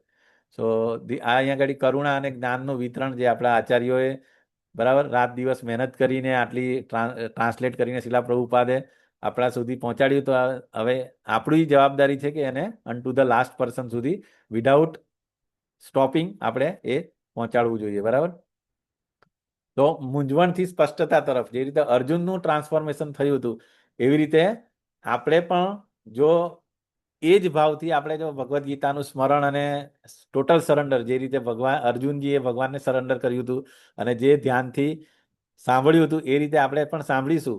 બરાબર, અને પ્રોવાઈડેડ એક બીજી એક વસ્તુ એ પણ છે કે અર્જુનને કેમ સમજ પડી, કે કારણ કે હી વોઝ નોટ એનવિયસ, એને મતલબ ભગવાન પ્રત્યે બિલકુલ દ્વેષ નહીં હતો, ટોટલ એનો મિત્ર પણ હતો અને ભક્ત પણ હતો ડેફિનેટલી. બરાબર, ભગવાને બહુ બધી વાર કીધું છે કે ભક્તો સીમે સખા ચેતી, આઈ થિંક 3-4 વાર કીધું છે ભગવદ્ ગીતામાં જ. સો એટલા માટે એને આ રીતે ટ્રાન્સફોર્મેશન થયું. બરાબર, એવી જ રીતે બીજા 2 વ્યક્તિઓએ પણ ભગવદ્ ગીતા સાંભળી. બરાબર, એક તો ધૃતરાષ્ટ્ર અને બીજું સંજયજી, કે સંજયજીને જે દિવ્ય દ્રષ્ટિ મળેલી હતી વ્યાસજીએ આપેલી હતી. બરાબર, જેવી રીતે ભગવાનની કૃપાથી અર્જુનજીએ સાંભળી ભગવદ્ ગીતા, એવી રીતે વ્યાસજી સંજયજીના ગુરુ હતા. બરાબર, અને એમને દિવ્ય દ્રષ્ટિ આપેલી અને એમણે આખી લાઈવ ટેલિકાસ્ટ એટલે કે આખું જે પણ જે થતું હતું યુદ્ધની અંદર એ બધું એમને એ ડિસ્ક્રાઇબ કરતા હતા યુધિષ્ઠિરને. સો અર્જુનમાં ટ્રાન્સફોર્મેશન આવ્યું, સંજયમાં ટ્રાન્સફોર્મેશન આવ્યું, પરંતુ ધૃતરાષ્ટ્રની અંદર there is no any transformation, no change, as it is. So એનું રીઝન શું? બરાબર, શું રીઝન? Anyone can share? મોહગ્રસ્ત પુત્ર મોહમાં ફસાયેલા. હા, પુત્ર મોહ. પુત્રમોહ તો ઓકે, ચાલો, that is not a real answer. બીજા કોઈ? પ્રભુજી શ્રદ્ધા નથી ભગવાન પર. શ્રદ્ધા, ધેટ ઇઝ ઓલ્સો, એ પણ કહી શકાય, પણ જે મેઇન જે ભગવાનના દ્વેષી પ્રભુજી. હા મેઇન વસ્તુ જે છે એ ભગવાનના એ દ્વેષ કરતા હતા બેઝિકલી. બરાબર, એ ભગવાનને, ઇવન ભગવાનને નહીં, જ્યારે શાંતિ દૂત બનીને ગયા હતા ત્યારે દુર્યોધને ભગવાનને બી પકડવા માટે એ કરેલી કોશિશ કરેલી, અને તે વખતે મિની વિશ્વરૂપ બતાવેલું હતું બધાને. તે વખતે બી એ લોકોએ સમજી જવું જોઈએ કે ભાઈ આપણે કોની સામે થઈ રહ્યા છે. બરાબર, સો એક તો એ દ્વેષ હતા અને દ્વેષ ભાવ હતો બેઝિકલી, અને બીજું વેરી ઇમ્પોર્ટન્ટ કે એ લોકો ભગવાનના જે ભક્ત હતા, શુદ્ધ ભક્ત પાંડવો, એમને એટલી બધી તકલીફ આપી હતી રાઈટ ફ્રોમ ડે વન, એટલે કે જ્યારે નાના હતા ત્યારથી લઈને. એવું એક પણ ઇન્સિડન્ટ આપણે તમે જોઈએ કુંતી સ્તુતિની અંદર આખું કુંતી મહારાણી બધું યાદ કરે છે. બરાબર, કે કેવી તકલીફ આપી, અને એ દરેક તકલીફની અંદર ભગવાન એમની સાથે હતા. સો ભગવાનને, આપણને બધાને ખબર છે કે ભગવાન, આપણે ઓફેન્સ ભગવાનનો કરીશું તો ભગવાન એકવાર માફ કરે, પરંતુ ભગવાનના ભક્તોને આપણે તકલીફ આપીશું, બરાબર, અથવા તો એને આપણે ઓફેન્સ કરીશું તો ભગવાન ક્યારેય માફ કરતા નથી. એના બહુ બધા એક્ઝામ્પલ છે. બરાબર, જે આજે જ આપણે ભાગવતમની અંદર 2 દિવસથી આપણે ડિસ્કસ કરીએ છીએ. બરાબર, પ્રહલાદ મહારાજ એક એક્ઝામ્પલ. બરાબર, કે એ મતલબ હિરણ્યકશિપુએ કેટલી તકલીફ આપી. બાકી એ હિરણ્યકશિપુને મારવા માટે ભગવાને આવવાની જરૂર નથી, પરંતુ એમના ડિવોટી માટે આવે. ઓકે, એવી જ રીતે આપણે રાવણ અને કુંભકર્ણ, એને રાવણને મારવું ઇટ ઇઝી, એના માટે આવવાની જરૂર નથી, પરંતુ એમના જે ભક્તો હતા બધા, બરાબર, જે ઋષિ મુનિઓથી માંડી બધું, એ લોકોને આનંદ આપવા માટે ભગવાન આવતા હોય છે. બરાબર, જે ભગવાનનું જે આવવાનું ઇન્કાર્નેશનનું જે મેઇન રીઝન જે છે આ છે. બરાબર, તો આ રીતે એટલે મેઇન વસ્તુ એ જ છે કે આપણે આનાથી ટેક અવે અથવા લર્નિંગ એ જ રાખવાનું કે ભગવાનના ભક્તોનો ઓફેન્સ નહીં કરવો, બરાબર. એમનો જે ઇવન આપણે રોજ ચેન્ટિંગ વખતે બી આપણે બોલતા જ છે 10 ઓફેન્સની અંદર, કે જેણે આખે જીવન ભગવાનને માટે અર્પણ કરી દીધું એવા શુદ્ધ વૈષ્ણવ કે શુદ્ધ ભક્તોનું આપણે બ્લાસ્ફેમિંગ નહીં કરવું જોઈએ, બરાબર. સો આજે મેઇન વસ્તુ ધૃતરાષ્ટ્રને કેમ કશું પલ્લે ના પડ્યું છે કોઈ પણ instruction, because of that reason, one of the important. Okay. So મોહગ્રસ્ત અને પોતાના કર્તવ્ય વિશે મૂંઝવણમાં હતા. એટલે અર્જુનજીની શરૂઆતની પોઝિશન આ હતી. પ્રતિભાવ એ હતો કે ભૌતિક અને આસક્તિઓ અને શોખથી ઘેરાયેલા હતા, પરંતુ ભગવદ્ ગીતાના દિવ્ય જ્ઞાન અને કૃષ્ણ ભગવાનની કૃપા એટલે કે સ્પિરિચ્યુઅલ માસ્ટરની કૃપાથી શું થયું? અંતિમ નિર્ણય શું? નષ્ટો મોહ સ્મૃતિ લબ્ધા તત્પ્રસાદાન મયાચ્યુત સ્થિતોસ્મિ ગત સંદેહ કરીસ્યે વચનમ તવ. So that is the transformation, બરાબર. રથની પાછળ બેસી ગયા હતા બધું છોડીને, બરાબર. બાણ અને તીર ને બધું એની જગ્યાએ પછી કીધું કે ના, હવે તમે જે કહેશો એ હું કરીશ. મને મારી જે પણ બધી કન્ફ્યુઝન હતું, મોહ હતું, એ બધું જતું રહ્યું છે અને મારી ઓરિજિનલ જે સ્મૃતિ પાછી આવી ગઈ છે. તો આ રીતે ભગવદ્ ગીતા આપણા મનની તમામ મૂંઝવણો દૂર કરીને જીવનમાં પરમ સ્પષ્ટતા લાવે છે. So okay. અને જેવી રીતે અર્જુનને આ રીતે કમિટમેન્ટ કીધું અને જેવી રીતે અર્જુને જવાબ આપ્યો કે નષ્ટો મોહ સ્મૃતિ લબ્ધા, એવી જ રીતે સંજયનો પણ અંતિમ ચુકાદો શું હતો કે વિજયના સંજયે શું કીધું? લાસ્ટ જે શ્લોક છે બરાબર, કે યત્ર યોગેશ્વર કૃષ્ણ તત્ર પાર્થ ધનુર્ધરો. અને ત્યાં આગળ 4 વસ્તુ કઈ કઈ? શ્રી, વિજય, ભૂતિ અને નીતિ. સો શ્રી એટલે શું? સમૃદ્ધિ અને દિવ્ય ઐશ્વર્ય, બરાબર. પછી બીજું વિજય એટલે કે દરેક પરિસ્થિતિમાં શાશ્વત જીત, એટલે જ્યાં ભગવાન હોય ત્યાં જીત હોવાની. અને ભૂતિ એટલે કે અસાધારણ શક્તિ અને પ્રભાવ, એટલે કે અહીંયા આગળ આપણે શ્રીમતી રાધા રાણી કહી શકાય અસાધારણ શક્તિ, કે જ્યાં ભગવાન હોય ત્યાં લક્ષ્મી રહેવાના છે સાથે. અને નીતિ એટલે કે નૈતિકતા અને ધર્મનું શાસન. સો સંજયની અંદર પણ આટલું મતલબ એ ક્લિયર થઈ ગયું એમને આખું ભગવદ્ ગીતા સાંભળીને અને વિશ્વરૂપ દર્શન અને બધું જ સાંભળીને એમણે આખું આ એક તરફનું એમ જજમેન્ટ આપી દીધું. ધૃતરાષ્ટ્ર જે કિંગ હતા એની સામે કહી દીધું કે ભાઈ તમે હજી પણ તમારા હાથમાં છે કે જ્યાં ભગવાન છે અને જ્યાં અર્જુન છે એ જ જીતવાના છે, બરાબર. બીજા કોઈ જીતી શકે એમ નથી. સો આટલું ચોખ્ખું બ્લેક એન્ડ વ્હાઇટમાં કહેવા પછી પણ ધૃતરાષ્ટ્ર કશું નહીં કર્યું, તો ખરેખર it's so fortunate. But anyways કૃષ્ણના અહીંયા પછી અમુક આ લોકો કહે છે ને કે ભગવાન ભગવદ્ ગીતા અથવા તો કૃષ્ણના ફોટા ઘરમાં ઝઘડા, અમુક લોકો કહેતા હોય છે ને કે ભગવદ્ ગીતા ઘરમાં ઝઘડો કરાવે, આમ છે તેમ છે. પરંતુ આપણે ભગવાનને સરેન્ડર કરીશું અને ગીતાના ઉપદેશોને જીવનમાં ઉતારીશું તો આ 4 વસ્તુઓ આવશે. તો ઝઘડા થવાનું તો કોઈ કારણ જ નથી હતું. એટલે આ જે અમુક લોકો જે ખોટા, જે લોકોને કંઈ ખબર નથી, લોકો કંઈ પણ કહેતા હોય છે, પણ ખરેખર આ છે, બરાબર. સો આપણે આજે મોટું આ બધી વસ્તુ આપણે જોઈ, બરાબર. ભગવદ્ ગીતાનો સાર આજના ટોપિકમાં કે કૃષ્ણની શરણાગતિ એટલે કે મેઇન વસ્તુ આપણે આધ્યાત્મિક પ્રગતિ કેવી રીતે, તો કે બ્રહ્મભૂત અવસ્થાથી પરમાત્માથી ભગવાન તરફ કેવી રીતે આપણે જઈ શકીએ, બરાબર. આપણે કોઈ પણ જગ્યાએ હોય, કોઈ પણ વર્ણ, કોઈ પણ આશ્રમની અંદર હોય, તો આપણે ત્યાંથી આપણે કેવી રીતે બ્રહ્મભૂત અવસ્થા એટેન્ડ કરી શકીએ અને ત્યાંથી પછી પરમાત્મા અને ભગવાન તરફ કેવી રીતે જઈ શકીએ, એ આપણે આખું આ થ્રુ આઉટ ધ ચેપ્ટરમાં આપણે અને ભગવદ્ ગીતાના દરેક લેસનની અંદર આપણે કંઈ ને કંઈ શીખ્યા, બરાબર. સો અંતિમ અને પરમ ગુપ્ત જ્ઞાન જે મેઇન જે કીધું છે અહીંયા આગળ આ છે. તો 4 ઇન્સ્ટ્રક્શન જે 18.65 ની અંદર છે, બરાબર. મન્મના ભવ મદભક્તો મધ્યાજીમામ નમસ્કુરુ, જે 2 ટાઈમ્સ ઇન ભગવદ્ ગીતા આ શ્લોક કીધો છે, બરાબર. કે મારામાં ચિંતન કર, મારો ભક્ત બન, મને નમસ્કાર કર અને મારી પૂજા કર, તો ચોક્કસ મારા ધામમાં અથવા મને પામશે. પછી 66 18.66 સર્વધર્માન પરિત્યજ્ય મામેકમ શરણમ, એ એક ઇન્સ્ટ્રક્શન છે. પછી સાચો ધર્મ આપણે જોયું, સુગરનો અને ફાયર, એ પ્રમાણે આપણો સાચો ધર્મ ભગવાનની સેવા કરવાનો, બરાબર. તો ભગવાનની જે પણ ઇન્સ્ટ્રક્શન હોય એની સેવા કરીશું તો આપણે ભગવાને કીધું છે કે કોઈ પણ પાપ કે કંઈ પણ લાગશે નહીં તને, બરાબર. તકલીફ થશે નહીં. પછી હૃદયમાં રહેલા ઈશ્વર, ઓકે, જે ઉપદ્રષ્ટા અનુમંતા છે પરતાવો એનું છે. અને ઇન્દ્રિય સંયમનો માર્ગ, બરાબર. કે કેવી રીતે આપણે ઇન્દ્રિયોને આપણે ભગવાનના એમાં લગાવી શકીએ અને બ્રહ્મભૂત અવસ્થાને, એટલે આ બધી વસ્તુ આપણે જોયું, બરાબર. અને પરમાત્માથી ભગવાન તરફ જે છે, અને મેઇન વસ્તુ આપણે ગીતાના જ્ઞાનનું ફળ, બરાબર. કરુણા અને જ્ઞાનનો પ્રસાર કરીશ તો ભગવાનને ખુશી થશે, બરાબર. અને આ જે 4 સ્તંભ જે છેલ્લા જોયા એ અને આપણે આજે જોયું ને પરમાત્માથી ભગવાન તરફ જવું હોય તો આપણે શૂન્યથી પોઝિટિવ બેલેન્સ આપણે લાવવું પડશે, તો જ આપણે ભગવાન તરફ જઈ શકીશું. બરાબર, કેવળ ભક્તિ દ્વારા જ જ્ઞાન, એટલે ભક્તિ ઇઝ ધ ટોપ મોસ્ટ. એટલું જ્ઞાન કે એટલું કર્મ નથી, નહીં ચાલે. ઓકે, સો આ રીતે આપણે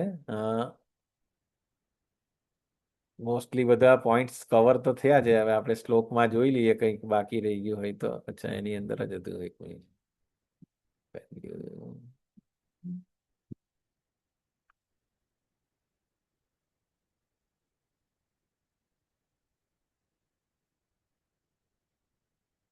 આ તો આપણે જોયું છે. નહીં, આ નથી.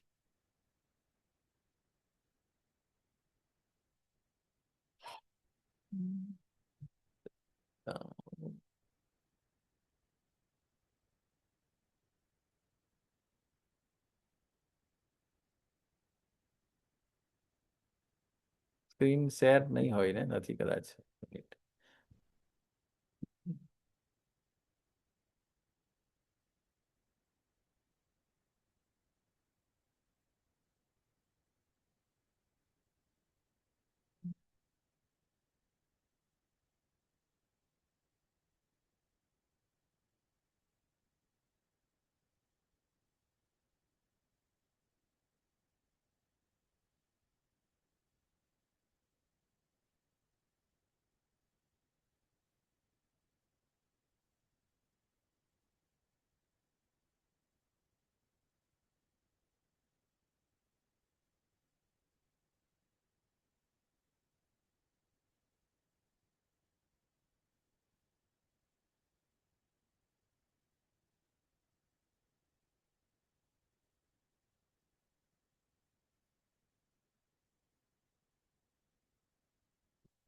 ક્યાં ભાગી ગયું?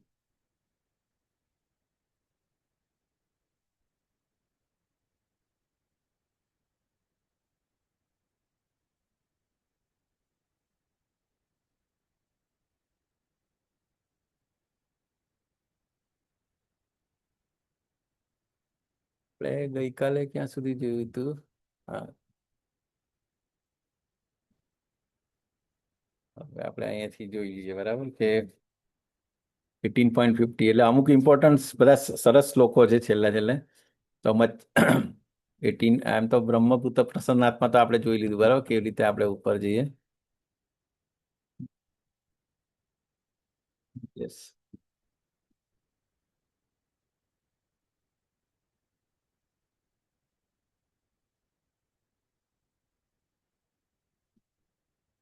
યસ, 58. ઓકે, મચ્ચિત્તમ સર્વ આજે કીધું છે કે જો તું મારામાં ભાવના ભાવિત થઈશ તો તું મારી કૃપાથી બદ્ધ જીવનના સર્વ વિઘ્નોને ઓળંગી જઈશ. પરંતુ જો મિથ્યા અહંકારવશ થઈને તું આવી ચેતના એટલે કે ભાવનામાં કાર્ય કરીશ નહીં તો મારી વાત સાંભળીશ નહીં તો તું નષ્ટ થઈ જાય. આપણે પેલું એક્ઝામ્પલ લીધું છે ને કે નાના બાળકને આ રીતે ખીજાય, પણ મતલબ સ્ટ્રિક્ટલી કે એનો અર્થ એવો નથી, પરંતુ એ આપણે એક પિતા અને બાળક પ્રત્યેનો જે પ્રેમ એ બતાવે છે. બરાબર, તો અહીંયા આગળ પણ આપણને કહે છે કે જે પણ મારામાં ભાવના ભાવિત થઈ જા, અધરવાઇઝ મારું જો નહીં સાંભળીશ તો તું અહીંયા જ રહેશે. એમ, જો તું મારા આદેશાનુસાર કર્મ નહીં કરીશ અને લડીશ નહીં તો તું ગેરમાર્ગે દોરવાઈશ અને પોતાના સ્વભાવે કરીને તારે યુદ્ધમાં જોડાવવું પડશે. જે અહીંયા કીધું ને, પ્રકૃતિ જે છે ક્ષત્રિયનો ધર્મ છે, શું છે કે એ તો ફાઇટ કરશે. જો તું અહીંયા ગાડી નહીં કરીશ, તું જંગલમાં જતો રહીશ તો ત્યાં આગળ પણ તારા સ્વભાવ તને છોડશે નહીં અને ત્યાં પણ તારે યુદ્ધમાં તો કરવું પડશે. તો પછી ત્યાં આગળ તું તો ત્યાં બી યુદ્ધ કરવાનો છે, તો પછી અહીંયા તું કેમ નહીં કરે? એમ, સો અહીંયા આગળ એટલા માટે ભગવાન એ રીતે કહેતા હોય છે કે સ્વભાવજન, એટલે કે અત્યારે તું એટલે સ્વભાવજન્ય કર્મથી વિવશ બનીને દરેકે કર્મ કરવું જ પડતું હોય છે. સો અત્યારે તું મોહવશ મારા નિર્દેશ પ્રમાણે કર્મ કરવાની ના પાડી રહ્યો છે, પરંતુ હે કુંતી પુત્ર, તારા પોતાના સ્વભાવજન્ય કર્મથી વિવશ બનીને તું તે જ કરીશ. એટલે અહીંયા આગળ મેઇન વસ્તુ એ જ કીધું છે કે આપણી જે પણ કેરેક્ટરિસ્ટિક છે, આપણા જે પણ નેચર છે, બરાબર, બ્રાહ્મણ, ક્ષત્રિય, વૈશ્ય, શૂદ્ર, તો એ પ્રમાણે આપણે કેવી રીતે ભગવાનને સેન્ટરમાં રાખીને આપણે કરીશું તો વાંધો નહીં. અધરવાઇઝ પછી એ આપણે ભૌતિક જગતમાં જ રહીશું આપણા એ કર્મોથી. પછી આ સરસ એક્ઝામ્પલ હોય છે કે ભગવાન આપણે કોઈ પણ આપણે બીજો જન્મ મળે, બરાબર, ઈશ્વર સર્વભૂતાનાં વૃદ્ધદેશ અર્જુન તિષ્ઠતિ બ્રાહ્મયાન સર્વભૂતાની યંત્ર રૂઢાની માયા. જેવી રીતે એક યંત્રની એક કાર હોય, બરાબર, એક વાહનની અંદર કેવું ડ્રાઈવરને આપણે લઈ જઈએ, એવી રીતે ભગવાન પણ સતત આપણી સાથે આત્માની સાથે પરમાત્મા હોય છે. જેવી રીતે અહીંયા બે જે પક્ષીઓ હોય છે ને, એક ઝાડ પર બેઠેલા, એક ફળ ખાતું હોય ને એક ઓબ્ઝર્વ કરતું હોય, તો ભગવાન આપણે ભલે અત્યારે મનુષ્ય યોની છે, બીકોઝ ઓફ સમ આપણા કર્મોને લીધે કદાચ આપણે કોઈ પણ કેટ્સ, ડોગ્સ, હોક્સની આપણે જન્મ મળે, પણ તો ત્યાં આગળ પણ ભગવાન ઇવન કોક્રોચની અંદર પણ આપણી બોડી મળે તો કોક્રોચ તરીકે પણ કોક્રોચમાં પણ ભગવાન આપણી સાથે ને સાથે રહે છે. સો અહીંયા આગળ એટલે એ જ કહે છે કે અલગ અલગ શરીર આપણે અલગ અલગ વાહનમાં કેવી રીતે જાય, એવી રીતે ભગવાન પણ આપણે બધા દરેકની સાથે હોય છે. એટલે હે ભારત, સર્વથા સંપૂર્ણપણે તેમજ તેમના શરણે જા, તેમની કૃપાથી તું પરમ શાંતિ અને સર્વોપરી સનાતન ધામ પ્રાપ્ત કરીશ. કે આ સરેન્ડર અહીંયા આગળ આ જગન્નાથજી રથયાત્રા પહેલા જે રસ્તો ક્લીન કરતા હોય ને આપણા જે મહારાજ, શું ને શું છે આ રાજાનું નામ, કિંગ કયા રાજા છે આ, હું ભૂલી ગયો નામ. માય ગોડ, આ રાજાનું નામ બોલો, કોઈને યાદ નથી? મારા જેવા જ છે બધા. અરે રે રે,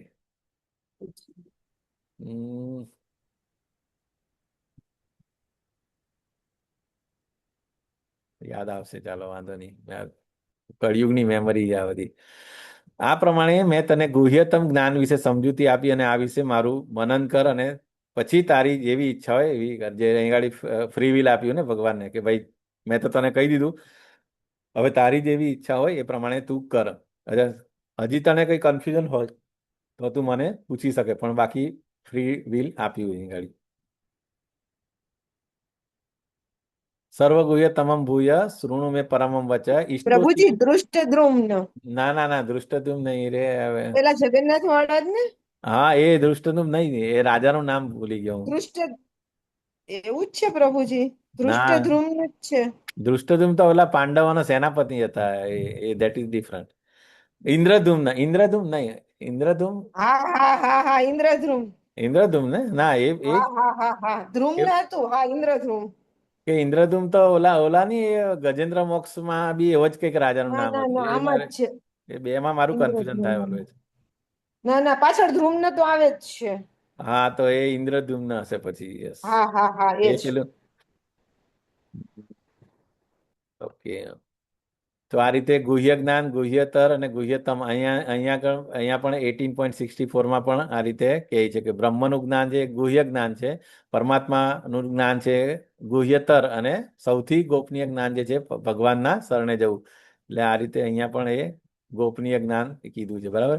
પછી ઇમ્પોર્ટન્ટ આ 65 જે મન્મના ભવ મદભક્તો મધ્યાજી મામ નમસ્કુરુ મામે વૈશ્યસી સત્યમ તે પ્રતિજાને પ્રિયુષી મેં. કે સદૈવ મારું ચિંતન કર, મારો ભક્ત થા, મારી પૂજા કર, મને નમસ્કાર કર અને નિશંકપણે મારી પાસે તું આવી શકશે. તો આ આપણે કૃષ્ણના ભક્ત, આપણે જે ઇસ્કોનની અંદર બધા આપણે આ જ કરીએ, મન્મના ભવ, બરાબર, કે આપણે શું કરે, ભગવાનની પૂજા કરતા હોય, આપણે ભગવાનનું નામ લઈએ, નમસ્કાર કરીએ, બરાબર. સો આ ખરેખર આપણે જે છે ને ભગવદ્ ગીતામાં જે બી ઇન્સ્ટ્રક્શન આપી છે એને ફોલો કરવાનું કામ જે છે આપણા ઇસ્કોનના ડિવોટીઝ બધા કરતા હોય છે. અને આપણા આચાર્યોએ આપણને એન્શ્યોર કર્યું કે આપણે જે કીધું છે ભગવદ્ ગીતામાં એને આપણે ડે ટુ ડે લાઈફની અંદર ઇમ્પ્લિમેન્ટ કરી શકીએ. આપણે સર્વધર્માન પરિત્યજ્ય મામ એકમ શરણમ વ્રજ અહમ ત્વામ સર્વ પાપેભ્યો મોક્ષયિષ્યામિ મા શુચ. સર્વ પ્રકારના ધર્મનો ત્યાગ કર અને મારી શરણમાં આવી જા અને હું તારા સર્વ પાપોનો માંથી બચાવીશ, ઉદ્ધાર કરીશ, ડરીશ નહીં. તો આ ગેરંટી એક આપે છે ભગવાન, બરાબર. તો કયા કયા ધર્મ એ આપણે જોયા ઓલરેડી, બરાબર. પછી ગોપી જે પેલા 3 અલગ અલગ લેવલ છે, જે બરાબર, બ્રહ્મભૂત અવસ્થા, ગોપનીય જ્ઞાન, વધારે ગોપનીય જ્ઞાન એ આપણા હૃદયની અંદર ભગવાન જે છે એ, અને સૌથી વધારે ગોપનીય જ્ઞાન અગેન આપણે જે ભગવાનની પ્રેમમય ભક્તિ સેવા, ડિવોશનલ સર્વિસ.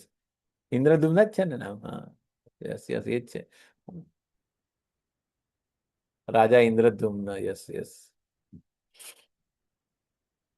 પછી અહીંયા આગળ ઇદમ તે ના તપસ્કાય. હવે આ ભગવદ્ ગીતા કોને ન કહેવાની? આ ઇમ્પોર્ટન્ટ શ્લોક પેલામાં નહીં હતા ને, એટલે આપણે સો જે મનુષ્ય સંયમી નથી એટલે કે સેન્સ ઇન્દ્રિયો ઉપર એનો કંટ્રોલ નથી, નિષ્ઠાવાન નથી એટલે કે નિષ્ઠા નથી એની અંદર, બરાબર, તથા ભક્તિમાં પરોવાયેલ નથી, કે જે ભક્ત નથી, તેમને આ ગુહ્ય જ્ઞાન આપવું નહીં. વળી મારો દ્વેષ કરનાર એટલે કે જે આપણે કીધું ને કે જે દ્વેષ કરે ભગવાનનો એને તો બિલકુલ નહીં આપવાનું.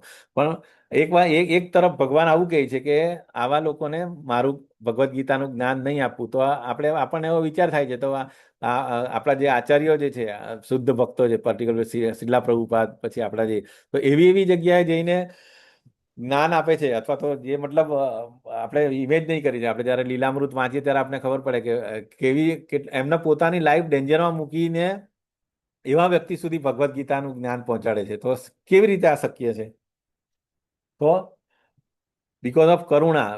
ભગવાને ના પાડી છતાં પણ ભક્ત ભગવાન કરતાં પણ વધારે કરુણામય હોય છે, અને એ કેલ્ક્યુલેટિવ રિસ્ક લે છે. અને એ ભલે ભગવાને ના પડી છતાં પણ એ કે નહીં, જે પણ મારી પાસે જે મને જ્ઞાન મળ્યું મારે એ પહોંચાડવું જોઈએ આ રીતે, બરાબર. તો એ બેઝિકલી કમ્પેશનને લીધે, આ દયાને લીધે, બરાબર. કોણ ભગવદ્ ગીતા સમજી નથી શકતા એની કેટેગરી, બરાબર, કે જે ટીકાકારો છે, પછી વિષયાસક્ત હોય અથવા તો એનવીએસ હોય, એ બધા લોકો નહીં સમજી શકે. કે જે મનુષ્ય ભક્તોને આ પરમ રસ, હવે જે આ બેઝિકલી આ 68 અને 69 જે શ્લોક જે છે, એ જે પણ ભગવદ્ ગીતાનું જ્ઞાન ફેલાવે છે, જે પ્રીચિંગનું કામ કરે છે, અથવા જે આપણે પર્ટિક્યુલરલી જે પણ પ્રીચર્સ છે અને પ્રીચર્સની એક્ટિવિટીમાં જે એને સપોર્ટ કરે છે, જે કે એડમિન, કોહોસ્ટ, આપણે બહુ બધા, એટલે એવું નથી કે ખાલી પ્રીચર જ કામ કરે છે, એની પાછળ બેકએન્ડમાં બહુ બધા લોકો કામ કરતા હોય છે. સો એ દરેક, એટલે કે ઇન શોર્ટ પ્રીચિંગ મિશનની અંદર જે પણ છે, તો એ લોકોના માટે અહીંયા કીધું છે કે જે મનુષ્ય ભક્તોને આ પરમ રહસ્ય બતાવે છે તે શુદ્ધ ભક્તિ પ્રાપ્ત કરે છે, અને અંતે તે મારી પાસે પાછો આવશે, એમાં લેશ માત્ર શંકાને સ્થાન નથી. તો આ એક બહુ જબરજસ્ત ગેરંટી આપી છે ભગવાને, કે જે પણ આ રીતે મનુષ્ય ભક્તોને આ પરમ રહસ્ય બતાવે છે, એટલે ભગવદ્ ગીતાનું ગુહ્ય જ્ઞાન છે, બધા વેદોનું નિચોડ છે, તો એ જે બતાવે, તો એનું ફલશ્રુતિ આપણે કહી શકીએ કે ભગવાનના ધામમાં આપણે જઈ શકીશું અને ભગવાનની શુદ્ધ ભક્તિ પ્રાપ્ત થાય, બરાબર. અને બીજું અહીંયા એ પણ કહે છે કે નચ તસ્માન મનુષ્યેષુ કશ્ચિન મે પ્રિય કૃત્તમ ભવિતા નચ મે તસ્માદ અન્ય પ્રિયતરો ભવી. કે આવો કોઈ પણ વ્યક્તિ જે છે ને, કે આ જગતમાં તેના કરતા અન્ય કોઈ સેવક મને વધારે પ્રિય નથી અને કદી વધારે પ્રિય થશે પણ નહીં. એટલે કે ભગવદ્ ગીતા જે આપણે જોતા હોઈએ છીએ, બરાબર, કે આપણા ઇસ્કોનની અંદર મોટા જે ટેલેન્ટેડ લોકો IIM IIT કરીને કૃષ્ણા કોન્ફરન્સમાં આવીને પછી બુક ડિસ્ટ્રીબ્યુશનમાં જતા હોય. આપણે NND પ્રભુ કાયમ વાત કરતા હોય કે હું જ્યારે ઇન્ફોસિસ જ્યારે ટ્રેનમાં જતા હતા બુક ડિસ્ટ્રીબ્યુશન કરવા, સો એટલા માટે કે બુક ડિસ્ટ્રીબ્યુશન છે, પ્રીચિંગ છે, કે કૃષ્ણા કોન્શિયસનેસ કેવી રીતે બધા લોકો સુધી પહોંચી શકે, એના માટે જે સતત પ્રયત્ન કરે છે, તો એ અહીંયા ભગવાને કીધું છે કે એવા લોકો, એવા સેવક મને સૌથી વધારે પ્રિય છે.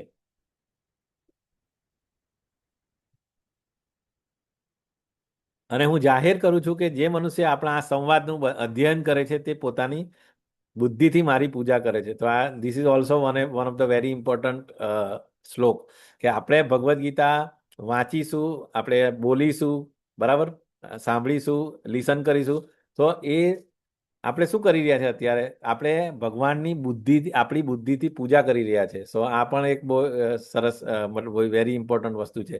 અને બુદ્ધિથી પૂજા કરીએ એટલે છે આપણી બુદ્ધિનું પ્યોરિફિકેશન બી થશે. અને જે પેલું કહે ને પત્રમ પુષ્પમ ફલમ, તો એમ તો છે જ કે એનાથી ભગવાનની આપણે પૂજા કરી શકીએ, પરંતુ પેલું કહે ને કે એની અંદર તો આપણે શું કરીએ કે ઓલરેડી એ તો ભગવાને જ આપણને આપ્યું છે, પત્ર, પુષ્પ, ફૂલ. એ ફક્ત આપણે ગાર્ડનમાંથી અથવા તો માળીથી આપણે ફૂલ લઈ આવીએ અને આપણે આપીએ. પરંતુ આપણે ભગવદ્ ગીતાનું સ્ટડી કરીએ અથવા તો આપણે વાંચીએ, સાંભળીએ, તો આપણે આપણી બુદ્ધિ, જે ખરેખર આપણી બુદ્ધિ છે, તો એનાથી આપણે એની પૂજા કરીએ છીએ. તો આ પત્ર, પુષ્પ, ફળ કરતા આ વધારે ઇમ્પોર્ટન્ટ છે કે બુદ્ધિથી ભગવાનની પૂજા થઈ રહી છે, બરાબર. અને એવી જ રીતે જ્યારે આપણે ભગવાનના શુદ્ધ ભક્તોની પ્રેયર્સ આપણે રિસાઇટ કરતા હોઈએ તો આપણે આપણું મનનું પ્યોરિફિકેશન થાય. સો આ બેઝિકલી બુદ્ધિથી પૂજા ભગવાનની આપણે કરી રહ્યા છે, બરાબર? સો આ પણ એક એ છે. અને જે મનુષ્ય શ્રદ્ધાપૂર્વક તથા દ્વેષ રહિત થઈને આ સાંભળે છે તે સર્વ પાપોમાંથી મુક્ત થાય છે અને તેવા શુભ લોકોને પ્રાપ્ત થાય છે જ્યાં પુણ્યાત્માઓ નિવાસ કરે છે. સો શ્રદ્ધાવાન સુયશ્ચ, એટલે મેઇન વસ્તુ એ જ છે કે જે આપણે ધ્યાનપૂર્વક જે પણ સાંભળે છે અને દ્વેષ રહિત સાંભળે છે તો એ લોકો ક્યાં જાય છે? એ લોકોના પાપ તો માંથી મુક્ત થાય છે અને એવા લોકોના એસોસિએશનમાં એવા લોકોની જગ્યાએ જાય કે જ્યાં પુણ્યાત્માઓ, એટલે કે ભગવાનના ધામમાં, મતલબ બરાબર. પુણ્યાત્માઓ ત્યાં જ રહે ને, બાકી તો પછી આ ભૌતિક જગતમાં તો એ હરે નહીં. સો ત્યાં આપણે જઈ શકીએ, બરાબર. પછી હે પૃથાપુત્ર, હે ધનંજય, શું તે હવે પૂછે છે કે તે મેં જે તને કીધું, આ 45 મિનિટ જે તને ભગવદ્ ગીતા કીધી એ તે ધ્યાનથી સાંભળ્યું અને હવે હું જો શું તારા જે પણ તારો કન્ફ્યુઝન હતું, જે અજ્ઞાન હતું એને અને મોહ દૂર થયા નહીં? ટીચરોની અને અમુક વાર પૂછે છે કે ભાઈ મેં આ સમજાવ્યું તો કોઈને હજી કોઈને કંઈ ડાઉટ છે, કંઈ પ્રશ્ન છે, મેં જે સમજાવ્યું એ બધું સમજણ પડી? એવી જ રીતે એક આઈડિયલ ટીચરની જેમ ભગવાન કૃષ્ણ પણ અર્જુનજીને છેલ્લે પૂછે છે કે જે પણ મેં આ શાસ્ત્રનું જ્ઞાન તને આપ્યું એ બધું, એ જ્ઞાનથી તારા મોહ દૂર થઈ ગયા? નહીં હોય તો તું હજી પણ ક્વેશ્ચન્સ પૂછી શકે છે. બેઝિકલી એટલા માટે, બરાબર, કે શા માટે આધ્યાત્મિક ગુરુ તરીકે આ પ્રશ્ન પૂછે છે. નોર્મલી જે સ્પિરિચ્યુઅલ માસ્ટર આ રીતે, અને સાંભળવાનું અપેક્ષિત પરિણામ શું છે? એટલે આ કે સાંભળવાથી આપણામાં ટ્રાન્સફોર્મેશન આવ્યું, કંઈ કન્ફ્યુઝન છે અને ભગવદ્ ગીતા એક સામાન્ય પુસ્તક નથી તો શું અપેક્ષિત છે? એટલે આ રીતે મતલબ અજ્ઞાનતા અને ભ્રમમાંથી મુક્ત કર્યો. અને અર્જુન તરત કહે છે કે ભાઈ હે કૃષ્ણ, હે અચ્યુત, હવે મારો મોહ દૂર થયો છે અને આપની કૃપાથી મને મારી સ્મરણ શક્તિ પાછી મળી ગઈ છે. હવે હું સંશય રહિત અને દ્રઢ છું અને આપના આદેશ પ્રમાણે કર્મ કરવા તૈયાર છું. તો this is the outcome of Bhagavad Gita, જે અર્જુનજીએ સાંભળી પછી એની બધી પણ મોહ નાશ થયો અને સ્મૃતિ પાછી આવી ગઈ, બરાબર. અહીંયા આગળ વેરી ઇમ્પોર્ટન્ટ, ત્વત પ્રસાદ, એટલે તમારી દયા દ્વારા, બરાબર, એટલે કે અર્જુનની અનુભૂતિ. એવી જ રીતે પછી એ પણ કે સંજયજી પણ કહે છે અહીંયા આગળ કે આ પ્રમાણે મેં કૃષ્ણ અને અર્જુન બંને મહાપુરુષોનો સંવાદ સંભળાવ્યો. એટલે આ અર્જુન કોને કહે છે? ધૃતરાષ્ટ્રને કહે છે, બરાબર, કે આ આટલી આખી ભગવદ્ ગીતા સાંભળી, આ બધા અહીંયા સુધી જે 73 સુધીના જે શ્લોક જે છે એ આખા અર્જુનજી અને ભગવાનજીનો સંવાદ હતો. અને પછી આ 74 થી સંજયે કીધું, બરાબર. શું તો કે મેં એ સાંભળ્યો અને પછી એ સંદેશ એટલો અદ્ભુત છે કે મારા શરીરની અંદર રોમાંચ થઈ ગયો છે, બરાબર. કે મતલબ ધીસ ઇઝ ધ, આવી ફિલિંગ આવી જોઈએ. આપણે પણ ભગવદ્ ગીતા જ્યારે વાંચીએ કે જ્યારે રિસાઇટ કરીએ ત્યારે આપણામાં આવું ફિલિંગ આવે? નથી આવતું, કારણ કે આપણે હજુ બહુ એ છે, બરાબર, આપણે સ્ટ્રગલિંગ પ્રેક્ટિસિંગ ડિવોટીસ છે. જ્યારે સંજય છે, અર્જુન જે છે એ બધા શુદ્ધ ભક્તો છે, બરાબર.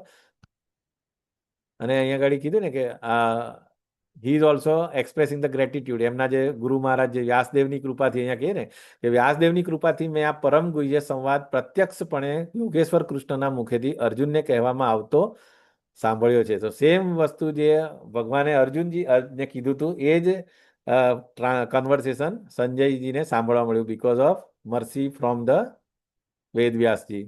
ઓકે, સો અહીંયા આગળ એમને પણ યાદ કરે છે. ઓકે, અને હે રાજા, એટલે અહીંયા ક્લિયર કટ કહે છે કે હે રાજા, જ્યારે હું કૃષ્ણ અને અર્જુન વચ્ચેના થયેલા આ અદ્ભુત અને પવિત્ર સંવાદનું વારંવાર સ્મરણ કરું છું ત્યારે પ્રતિ ક્ષણે હર્ષ વિભોર થઈ જાઉં છું. સો આ એટલો મતલબ એને હું જેમ જેમ યાદ કરું છું કંઈ પણ ઇવેન્ટ, તો એ વારંવાર સ્મરણ કરું છું તો હર્ષ, એટલે મતલબ રિયલી ઇઝ હર્ષ વિભોર થઈ જાય છે.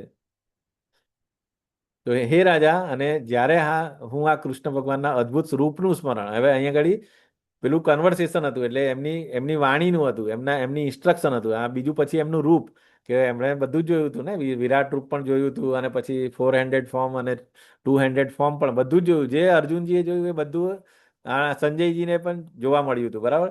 સો આ કૃષ્ણના અદ્ભુત રૂપનું સ્મરણ કરું છું ત્યારે હું વધારે ને વધારે આશ્ચર્યચકિત થઈ જાઉં છું અને વારંવાર હર્ષ વિભોર થયો. એટલે કે ભગવાનના નામ, રૂપ, ગુણ, લીલા જેટલી વાર આપણે સાંભળીશું, જેટલી વાર આપણું એ થાય એટલી વાર આપણે આ સંજયજી જેવો અનુભવ થશે. ભલે અત્યારે નથી થતો, પણ જો આપણે ચાલુ રાખીશું સાંભળવાનું અને રિપીટેશન કરતા રહીશું તો એક ટાઈમ આવશે કે આપણને પણ આ ફિલિંગ્સ આવશે, બરાબર.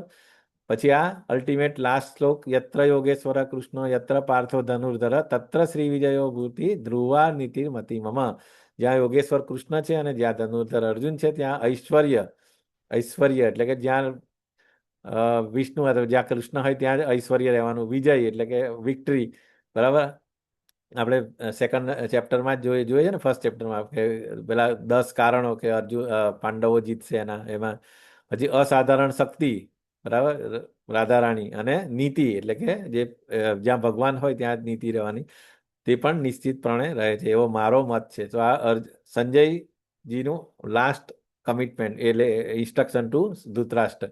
આટલું ક્લિયર કટ કહી દીધું હતું કે ભાઈ આ તમે ખોટી રીતે ભગવાનની સાથે રહેવાની જગ્યાએ તમે ભગવાનની સામે છો, મતલબ you are in opposite party. So definitely તમારી હાર છે એવું ઇન શોર્ટ કહી દીધું. બરાબર. સો આ રીતે આપણું આ 18મું ચેપ્ટર બી અહીંયા કમ્પ્લીટ થાય છે અને લેવલ 2 અહીંયા કમ્પ્લીટ થાય છે. સો આપણે ક્વેશ્ચન્સ લઈશું. આપણે પહેલા માળા કરી લઈએ અને પછી કોઈને કંઈ કન્ફ્યુઝન ક્વેશ્ચન્સ અથવા તો પછી લેવલ 3 માટેનું કઈ રીતે છે અને લેવલ 1 નેક્સ્ટ બેચ ચાલી રહ્યો છે એના માટે પણ આપણા એડમિન કોહોસ્ટ કંઈ તમને ઇન્સ્ટ્રક્શન આપવાની હોય તો આપશે. યસ માતાજી, કોઈ છે ઇન્સ્ટ્રક્શન એની કેવી રીતે જોઈન કરવાનું લેવલ 3 માટે કે એના માટે કંઈ છે ઇન્સ્ટ્રક્શન? હરે કૃષ્ણ. હા, હરે કૃષ્ણ પૂરા પ્રભુ. હરે કૃષ્ણ. હા માતાજી, બોલો તમે.